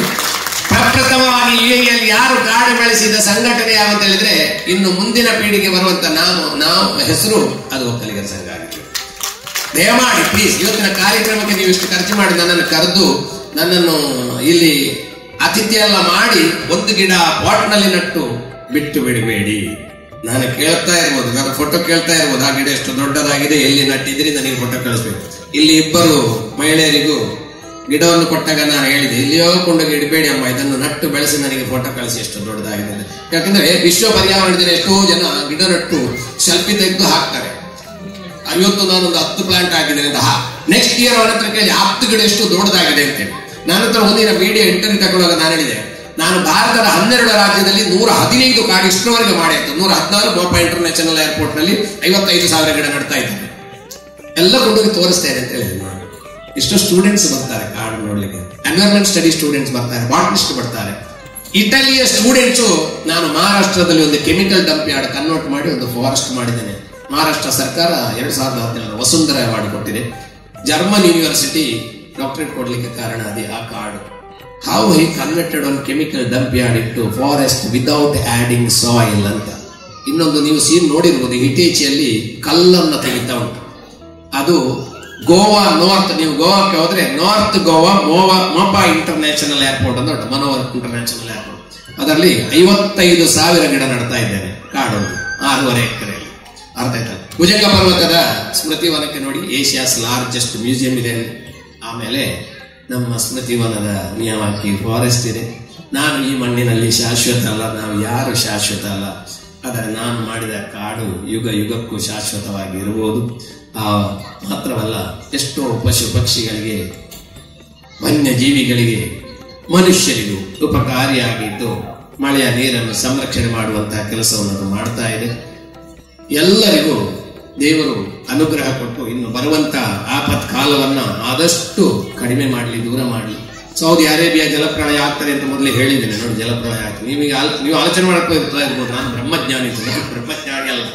ಆದರೆ ಪ್ರಕೃತಿಗೋಸ್ಕರ ಕೆಲಸ ಮಾಡುವ ಕಾರಣ ಪ್ರಕೃತಿಯಿಂದ ಕೆಲವು ಸಂದೇಶಗಳು ನಮಗೆ ಸಿಗ್ತದೆ. ಮರದಡಿಯಲ್ಲಿ ಹೋಗಿ ನಿಂತುಕೊಂಡ್ರೆ ಸಾಕು, ಅದು ಹೇಳ್ತಾರೆ, ಇಲ್ಲಪ್ಪ ಈ ರಾಜ್ಯಕ್ಕೆ ನೀನು ಈ ತಿಂಗಳು ಹೋಗ್ಬೇಡ ಅಂತ, ಅಲ್ಲಿ ಎಲ್ಲ ಅಡ್ಡಗಳು ಹೋಗ್ಬೇಡ, ಅಲ್ಲಿಗೆ ಹೋಗುದಿಲ್ಲ. ಅರ್ಥ ಆಯ್ತಲ್ಲ? ಈ ತರ ಇದೆ. ಹಾಗಾಗಿ ಎಲ್ಲರೂ ಪ್ರಕೃತಿಯನ್ನು ಸಂರಕ್ಷಣೆ ಮಾಡಿ. ನೀವು ಇಲ್ಲಿ ನನ್ನನ್ನು ಕರೆದು ನನ್ನನ್ನು ಸತ್ಕಾರ ಮಾಡಿದ್ದಕ್ಕೆ ತುಂಬು ಹೃದಯದ ಧನ್ಯವಾದಗಳು. ಪುನಃ ಒಮ್ಮೆ ಮಗದೊಮ್ಮೆ ಪ್ರಶ್ನೆ ಕೇಳಲಿಕ್ಕಿದ್ರೆ ಕೇಳಿ. Yes, please please. ನೀವು ನಾನು ಹೋದ ಮೇಲೆ ನೀವು ಪ್ರಶ್ನೆ ಕೇಳಲಿಲ್ಲ ಅಂತೇಳಿ ನಿಮಗೆ ಬೇಸರ ಆಗೋದು ಬೇಡ. ಅರ್ಥ ಆಯ್ತಲ್ಲ? ಹೇಳಿ. ನಿಲ್ಲಿಸೋದಕ್ಕೆ ಮೊದಲು ಪ್ರಶ್ನೆ ಕೇಳಿಬಿಡಿ. ಎಸ್. ಪ್ರತಿ ಸಮ್ಮರ್ ಅಲ್ಲಿ ನಾವು ವಿಂಟರ್ ಅಲ್ಲಿ ಗಿಡ ತರ್ತೀವಿ, ಚಳಿಗಾಲ ಬೇಸಿಗೆ ಆಗಸ್ಟಲ್ಲಿ ಸತ್ತೋಗ್ತೀವಿ, ತಿರ್ಗಾ ಸೈಕಲ್ ನ ರಿಪೀಟ್ ಮಾಡ್ತೀವಿ ಪ್ರತಿ ವರ್ಷ. ಕೆಲವರು ಮನೆಗಳಲ್ಲಿ ಮಾತ್ರ ಕೆಲವು ಮನೆಗಳಲ್ಲಿ ಹರೀಶ್ ಕೊಡಿ ಅಂತವ್ರ ಮನೆಯಲ್ಲಿ ಚೆನ್ನಾಗಿ ಬೆಳೀತದೆ, ನಮ್ಮ ಮನೆಯಲ್ಲಿ ಬೆಳೆಯೋದಿಲ್ಲ. ಮೆಣಸು ಹಾಕಿದ್ರೆ ಒಂದು ಬರ್ತದೆ, ನೆಕ್ಸ್ಟ್ ಸೀಸನ್ಗೆ ಮೆಣಸಿರಲ್ಲ. ಸೊ ಒಂದು ಈ ರೀಜನ್ಗೆ ಕರೆಕ್ಟ್ ಆಗಿರೋ ಯಾವ ಗಿಡಗಳು, ಒಂದು ಸೆಕೆಂಡ್ ಮನೇಲೆ ಮಾಡುವಂತ ಫರ್ಟಿಲೈಸರ್ಸ್ ಯಾವ ತರ ಅಂತ ಸಸ್ಯ ಅಂತ ಹೇಳಿದ್ರಿ. ನಾರ್ಮಲಿ ರೀಜನ್ಗೆ ಬೇಕಾದಂತ ಸಸ್ಯ ಅಂತ ಹೇಳುವಾಗ ಆ ರೀಜನ್ ಅಟ್ಮಾಸ್ಫಿಯರ್ ಅಂತ ಹೇಳ್ತೇವೆ. ನಾನೀಗ ಕಚ್ಚಿನಲ್ಲಿ ಹೇಳಿದ್ದೇನೆ, ವಿಂಟರ್ ಅಲ್ಲಿ ತುಂಬಾ ಡೌನ್, ಸಮ್ಮರ್ ಅಲ್ಲಿ ತುಂಬಾ ಅಪ್ ಅಂತ. ಹಾಗಿರುವಾಗ ಅಲ್ಲಿ ಹವಾ ವಾತಾವರಣಕ್ಕೆ ಸಂಬಂಧಪಟ್ಟಂತ ಗಿಡ ಅಂತ ಹೇಳುವಾಗ ನೀವು ಒಂದು ಗಿಡವನ್ನು ಸಿಲೆಕ್ಟ್ ಮಾಡಿದ್ರೆ ಏನಾಗ್ತದೆ ಅಂತ ಹೇಳಿದ್ರೆ, ನೋಡಿ ಇಲ್ಲಿ ನಾವೀಗ ಇಷ್ಟು ಜನ ಕೂತಿದ್ದೇವೆ ಅಂತ ಹೇಳಿ ಇಲ್ಲಿ ಹ್ಯಾಪಿನೆಸ್ ಇದೆ, ದಟ್ ಇಸ್ ಕಾಲ್ಡ್ ಹ್ಯಾಪಿನೆಸ್. ಅರ್ಥ ಆಯ್ತಲ್ಲ? ಇಲ್ಲಿ ಒಬ್ಬರು ಈ ಹಾಲ್ ಅಲ್ಲಿ ಕೂತ್ಕೊಳ್ಳಿ, ಎಲ್ಲ ಹೊರಗೆ ಹೋಗಿ. ಹ್ಯಾಪಿನೆಸ್ ಇದೆಯಾ? ನಾನು ಒಬ್ಬನಿದ್ರೆ ಮಾತನಾಡ್ಲಿಕ್ಕೆ ಸಾಧ್ಯ ಇದೆ, ಯಾರ ಹತ್ರ ಮಾತನಾಡೋದು? ಇದೇ ತರ ವೃಕ್ಷಗಳು, ಸಸ್ಯಗಳು ಕಾಂಪ್ಲಿಮೆಂಟ್ ಅಂದ್ರೆ ನಾನು ಯಾವತ್ತೂ ಹೇಳುವುದಿಲ್ಲ, ನಾನು ವಿಜ್ಞಾನಿಗಳಿಗೆ ಇದನ್ನು ತೋರಿಸಿದ್ದೇನೆ. ಹಾಗಿರುವಾಗ ನೀವು ಒಂದು ಬಗೆಯ ಸಸ್ಯವನ್ನು ತರಬೇಡಿ, ಹಲವಾರು ಗಿಡಗಳನ್ನು ಮಿಕ್ಸ್ ಮಾಡಿ ಮಾಡಿ, ಜೊತೆಗೆ shrubs, flowers, fruiting, canopy and timber. ಮನೆಯ ನೀವು ಗಮಲದಲ್ಲಿ ಇಡುವುದಾದರೆ ನೀವು ಫ್ರೂಟಿಂಗ್ ಇಂದ ಮೇಲಿನ ಗಿಡಗಳನ್ನು ತಗೊಳ್ಳಿಕ್ಕೆ ಆಗುದಿಲ್ಲ. ಟಿಂಬರ್ ತಗೊಂಡ್ರೆ ನೀವು ಇದರಲ್ಲಿ ಗಮಲದಲ್ಲಿ ಇಡ್ಲಿಕ್ಕೆ ಆಗುದಿಲ್ಲ. ನಿಮ್ಮ ಜಾಗ ಉಂಟು ಅಂತಾದ್ರೆ ಅಲ್ಲಿ ನೀವು ಟಿಂಬರ್ ವೆರೈಟಿ ತಗೊಳ್ಳಿಕ್ಕೆ ಆಗ್ತದೆ.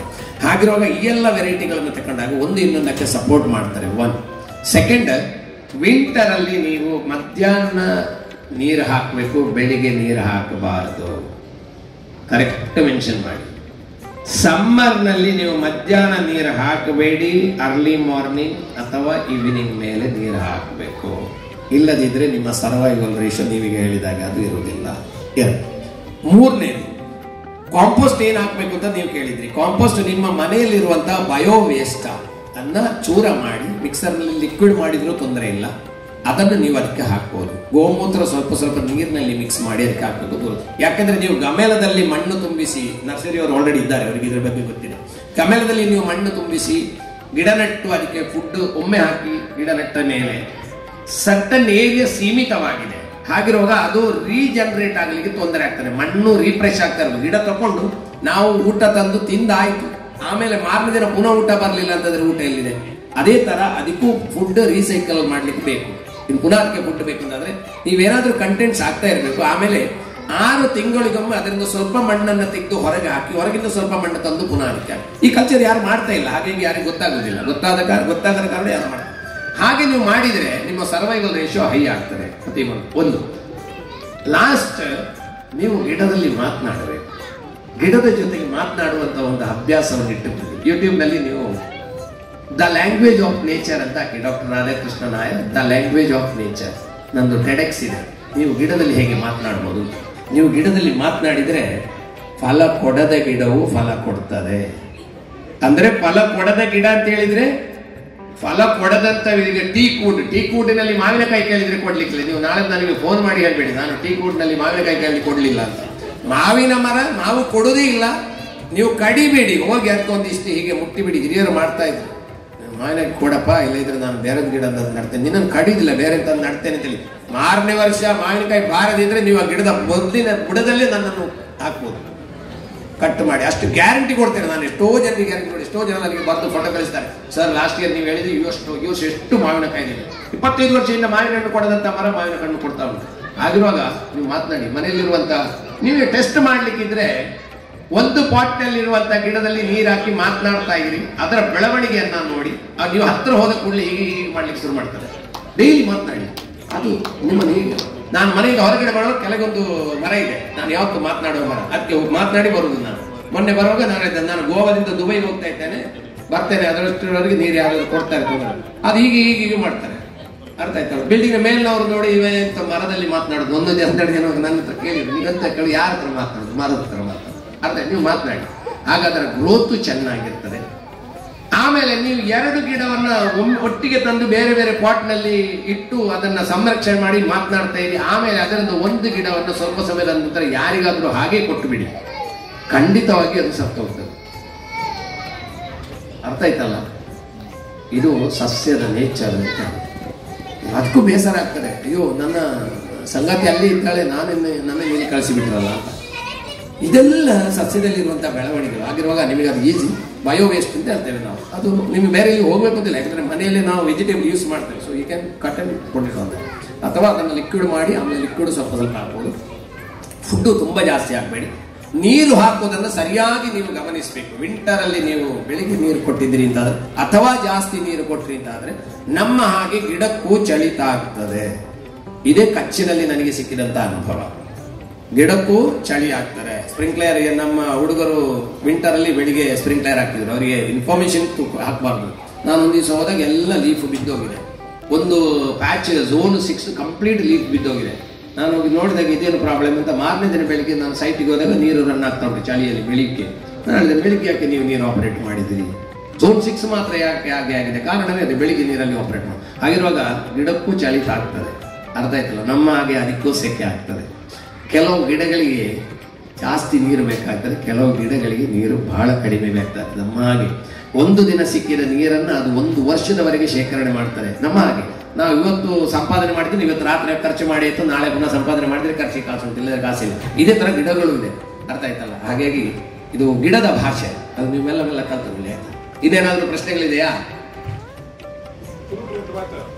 ತುಳುನಾಡು ಮಾತಾಡ ಕೂಡ ಭಾರಿ ಎಡ್ಡಂಡ ಬಣ್ಣೆ ತುಳು ಇತ್ತನೆಗಳಕ್ಕೇನೊಳ್ಳೆ ತುಳುನಾಡದ ಪವಿತ್ರವಾಯಿನೆಂಚಿತನ ಭೂಮಿಡು ಹುಟ್ಟಿನೆಂಚಿತನ ನಮ್ಮ ಈ ಭೂಮಿಡು ಬರ್ತದೆ. ಉದ್ಯೋಗ ವ್ಯಾಪಾರ ನಾಡು ಒಂದು ಸ್ವಲ್ಪ ಬೇರೆ ಮಲ್ತೊಂದಿಲ್ಲ.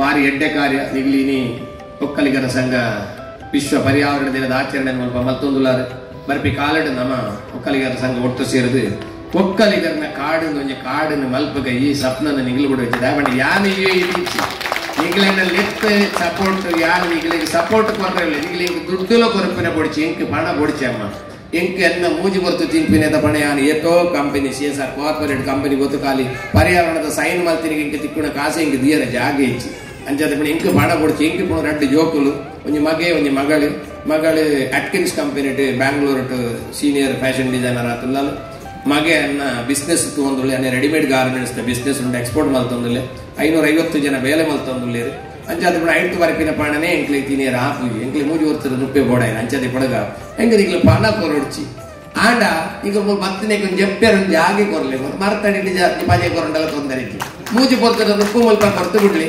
ನಿಗ್ಲೆ ಕಾಡು ಮಲ್ಪೆರಿಗೆ ಯಾನ್ ಸಹಕಾರ ಮಲ್ಪೆ ಸರ್ಕಾರ എടുത്ത് ಎಂಚಾವೇನು ಪತ್ರಗಿತ್ತೋಡು ಪಂಪಿನ ಯಾರು ಬಂಗಾರ ಸರ್ಗಳ ಪಂಡೆ ಮುಗ್ಲಿಗೆ ಬಂತು ಅವೇನು ಎಂಚನಿಗ್ಲಿಗೆ ಎప్పుడు ಕೇರೋಡು ಪಂಪಿನದ ಏನಡೋಡು ಯಾನು ಭಾರತ ಸರ್ಕಾರದ ಮಸ್ತ್ ಅಂಚ ಮಲ್ತೊಂದುಲ್ಲೆ ಮಲ್ಲವಲ್ಲ ಕಾಡು ಮಲ್ತೊಂದುಲ್ಲೆ JNPT ನವಶಿವ ಕಂಟೈನರ್ ಆಟದಲ್ಪ 1,500,000 86,000 ನಟ್ಟಾಂಡು ನೋಡಲ್ಲ 10 ತಾರೀಕು ಐಕೆ ಎಲ್ಲ ರಾತ್ರಿ ಪೋಂದಿಲ್ಲ 10 ತಾರೀಕು ಅಲ್ಪ ಉದ್ಘಾಟನೆ ಅವು ಕಂಪ್ಲೀಟ್ ಆನಾಗ ಅಲ್ಪ ಆಯ್ತು ಉದ್ಘಾಟನಾ ಕಾರ್ಯಕ್ರಮ ಉಂಟು ಅಂಚಾದಿ ಪಣಗ ಈಗಲೇ ಮುಲ್ಪ ಪೊರ್ಲದೊಂಜಿ ಕಾಡು ಯಾ ದಾಯ ಗಡಿ ಪಣೊಂದುಲ್ಲೆ ಬಂಡ ಮಸ್ತ್ ಜನ ಕಾರ್ಯಕ್ರಮ ಅಲ್ಪೇರು ಬುಕ್ಕ ಬಿಡ್ದು ಉಡುಪೇರು ಕಾರ್ಯಕ್ರಮ ಅಲ್ಪೇರು ಬಿಡ್ದು ಉಡುಪೇರು ಸರ್ಕಾರ ವರ ಅಲ್ಪೇರು ಬಿಡ್ದು ಉಡುಪೇರು ಆಡ ನಿಗಲ್ ಅಂಚ ಮಲ್ಪಡೆ ಪ್ಲೀಸ್ ದಯಪಡ ನಿಗಲ್ ಒಂಜಿ ಪುದಾರಿ ಯಾರೀಡೆ ಬತ್ತಿ ನೆಡ್ತಾರ ನನ್ನ ಎಲ್ಲ 10 ಜನ ತಿಳಿಪಿನ పొడిచి ಸರ್ ಈರಬೊತ್ತು ಇತ್ತು ಸತ್ತಿ ಪಂತಲಾಗಿ ಒಂಜಿ ಕಾಡ್ಲ ಮಲ್ಪೇರ ಆತಿ ಜತ್ತ ಅಂದು ಬಂದ್ರವಲ್ಲಿ ಒಂಜಿ ರಟನೆ ಮುಲ್ತ ಯುಎಇದ ದುಬೈದ ಮಣ್ಣುಂಡತೆ ಅವು ನಮ್ಮ ತುಳುವೇರ್ನ ಕನ್ನಡದಗಲ್ನ ಒಕ್ಕಲಿಗರ್ನ ಶಬ್ದನು ಈ ಮಣ್ಣಿಟ್ಟವು ಕುಂಬರ ಬಾತು ತೊಜಿಪೋಡು ಅಂದು ಮುಗುಲಿತ್ತಿನ ಅಲ್ಪ ಕಾಡ ಸಾಧ್ಯ ಉಂಟು ಅರ್ಥ ಇಲ್ಲಿ ಕೊರಲದ ಒಂಜಿ ಗಾಡಿಯನ್ನು ಮಲ್ತು ಕೊರಪೆ ಆಯ್ತು ಬುಕ್ಕ ನಿಗ್ಲಿ ರಿಪ್ಲಿಕೇಟ್ ಮಲ್ಪಲಿ ಮಾತೇರಲ್ಲ ಕನ್ನಡ ಸಂಘತಗಳು ಒಂಜಿ ತುಳು ಸಂಘತಗಳು ಒಂಜಿ ಅಗ್ಗಲೊಂಜಿ ಮುಗಲೊಂಜಿ ಮತ್ತೊಂದು ಬಾಡು ಬುಕ್ಕ ಸರ್ಕಾರ ನಿಗ್ಲಿ ಮತ್ತೊಂದು ಬರ್ಕೊಂಡು ಮಲ್ಪಲಿ ಅರ್ಥ ಅಂಚ ಬಿಡಗ ಇವ್ರು ಸಂತೋಷ ಆಗತ್ತೆ ಉಲ್ಟು ಬರ್ತೇನೆ ನಗಿರಿ ಬೇಜಾರಾಗ ನೋಡ್ಚಿ ಮಲಯಾಳ ಪಂಡ್ರ ಮುಂದಾಡ ಕಾಂಡೆ ಅರ್ಥ ಅಂಚಾತಿ ಬಿಡಗ ಭಾರತದ ಭದ್ರಾಡು ರಾಜ್ಯದ ಪೊರ್ಲದ ಕಾಡು ಮಲ್ತದೆ ಈಗಲೇ ಭಾರತಕ್ಕೆ ಪಡ್ಲ ಬತ್ತಾರ ನಂಡ ನಿಗ್ಲೊಂಜಿ ಕಾಲ್ ಮಲ್ಪಲಿ ಬೊಂಬೇಟ್ ಎಲ್ಪತ್ರೆಡ್ ಗಾರ್ಡನ್ ಮಿಯಾವಾಕಿ ಫಾರೆಸ್ಟ್ ಮಲ್ತಿನಿ ಮಲ್ಲ ಮಲ್ಲ ಮ್ಯಾಗಝಿನ್ ಬರೋದುಂಡು ಅಂಡ BMC ಬುಧಾರ ಬರೋದುಂಡು ದಯವಿಟ್ಟು BMC ಪ್ರಮೋಟ್ ಮಲ್ತ ಅಗಲ್ ದುಂಬು ಅಂತೀರು ನಾವೇ ಪ್ರಾಜೆಕ್ಟ್ ಮಲ್ತೀನಿ ಬೇರೆ ಹೋಟೆಲ್ ಯಾರು ಎನ್ನ ಹೋಟೆಲ್ ಹೊಡಿಚಿ ಅವಳ್ಳೆ ನಿಗ್ಲು ಬಾಗಿ ಆ ಕಾಡು ಮಲ್ತೀನಿ ಯಾರು ಆಕೆ ಸಂತೋಷದಲ್ಲಿ ಮುಳುಂಡು ಡಿಪ್ಪಣಗಳು ಯಾರನ್ನು ಒಳ್ಳೆಯ ತಂಡ ಅಬ್ದುಲ್ ಕಲಾಂ ಗಾರ್ಡನ್ ಉಂಡು ಐತ ಉಳೈ 43,000 ಕಾಡು ಮಲ್ತೀನಿ ಯಾನೆ ಪಂಡ್ಕೊಂಡು ತಿರುಗಿದ ಫೋಟೋಗೆ ಬರೋದ ಅಂಚಾರ ಬಿಡ ಕೊಲಬ ಉಡ್ಸ್ ಗಾರ್ಡನ್ ಮಸ್ತ್ ಜಾಕೆಟ್ ಉಂಟು ಟೋಟಲ್ 72 ಗಾರ್ಡನ್ಸ್ ಬೊಂಬೇಟ್ ಬಕ್ಕ ಜುನಾಗಢ ಕಪ್ಪು ಕಲ್ಲನ್ನು ಬ್ರೇಕ್ ಮಲ್ತದೆ ಕಾಡು ಮಲ್ತಿನ world the first person breaker ಕಲ್ಲನ್ನು ಬ್ರೇಕ್ ಮಲ್ತಾರೆ ಕಾಡು ಮಲ್ತಿನ ಕ್ಲಿಯರ್ ರೀತಿಯ ಬ್ಲ್ಯಾಕ್ ಸ್ಟೋನ್ ಅರ್ಥ ಆಡದೆ ಅಂಚಾಟಿ ಪಣಗ ಮರುಭೂಮಿ ತಲ ಮಲ್ತೆ ಪರ್ವತ ಪ್ರದೇಶ ಮಲ್ತೆ ನಾನು ನಿಖಿಲ್ ಒಂಜಿ UAE ಬಾಕಿ ಉಂಟು ಒಂಜಿ ಸರ್ಕಾರ ಕಾಂಟ್ಯಾಕ್ಟ್ ಮತ್ತೊಂದುಂಡು ಅತ್ತಾಡದೆ ಅದಾಗೆಲ್ಲ ಪೋರ್ಟ್ಫೋಲಿಯೋ ಬೇತೆ ಬೇತೆ ಸಿಸ್ಟಮ್ ಉಂಟು ನಂಜಾರು ನಿಖಿಲ್ ಅವು ಜಿಮ್ಮೆದಾರಿಗಿತ್ತು ನಿಖಿಲ್ ಒಂಜಿ ಕಾಡು ಮಲ್ಪೆ ಕಿರಣಣ್ಣ 1 ಎಕರೆ ಜಾಕೆಟ್ 14,000 ನಡ್ತು ಬಿಡಲಿ ಕಾರ್ಯಕ್ರಮ ಬಂತ ರೆಕಾರ್ಡಿಂಗ್ ಮಲ್ಪಡಾಗಲ್ಲ ಅವು ಜಾತಿಯ ಕಟ್ಟ ಬಂದು ಜೀತು ಉಳ್ಳ ಬಾಕಿ ಬರೋಣ ಭಾಷೆ ತೆಪ್ಪಿಲ್ಲ ಅವು ಇಂಪಾರ್ಟೆಂಟ್ ಕಾಡು ಮಲ್ಪೆ ಬಂದ ಧನ್ಯವಾದ. ಅಂತ್ಯದಲ್ಲಿ ಪವಿತ್ರವಾದಂತಹ ಗುರು ಗ್ರಂಥ, ಪವಿತ್ರವಾದಂತಹ ಭಗವದ್ಗೀತೆ, ಪವಿತ್ರವಾದಂತಹ ಬೈಬಲ್ ಮತ್ತು ಪವಿತ್ರವಾದಂತಹ ಕುರಾನ್ ಗ್ರಂಥಕ್ಕೆ ನಮನವನ್ನು ಮಾಡುತ್ತಾ ನನ್ನ 2 ಶಬ್ದಗಳಿಗೆ ವಿರಾಮವನ್ನು ಕೊಡ್ತಾ ಇದ್ದೇನೆ. ಜೈ ಹಿಂದ್, ಜೈ ಭಾರತ್. ಧನ್ಯವಾದ. Thank you so much. ಭಾಗ್ಯವಯ್ಯ, ಇದು ಭಾಗ್ಯ. ಬಂಧುಗಳೇ, ನಾವು ಇವರಿಗೆ ವನಸಿರಿ ವಿಭೂಷಣ ಪ್ರಶಸ್ತಿಯನ್ನು ಕೊಟ್ಟಿದ್ದೇವೆ. ಒಂದೊಂದು ದಿನ ಅವರಿಗೆ ಭಾರತದ ಪದ್ಮ ವಿಭೂಷಣ ಬರ್ಬೋದು. ಅದಕ್ಕಿಂತ ಮೊದಲೇ ನಮ್ಮ ಭಾರತ ರತ್ನ ಇವರನ್ನು ನೀವು ಈಗಾಗಲೇ ಆ ಚಿತ್ರದಲ್ಲಿ ನೋಡಿದ್ದೀರಾ.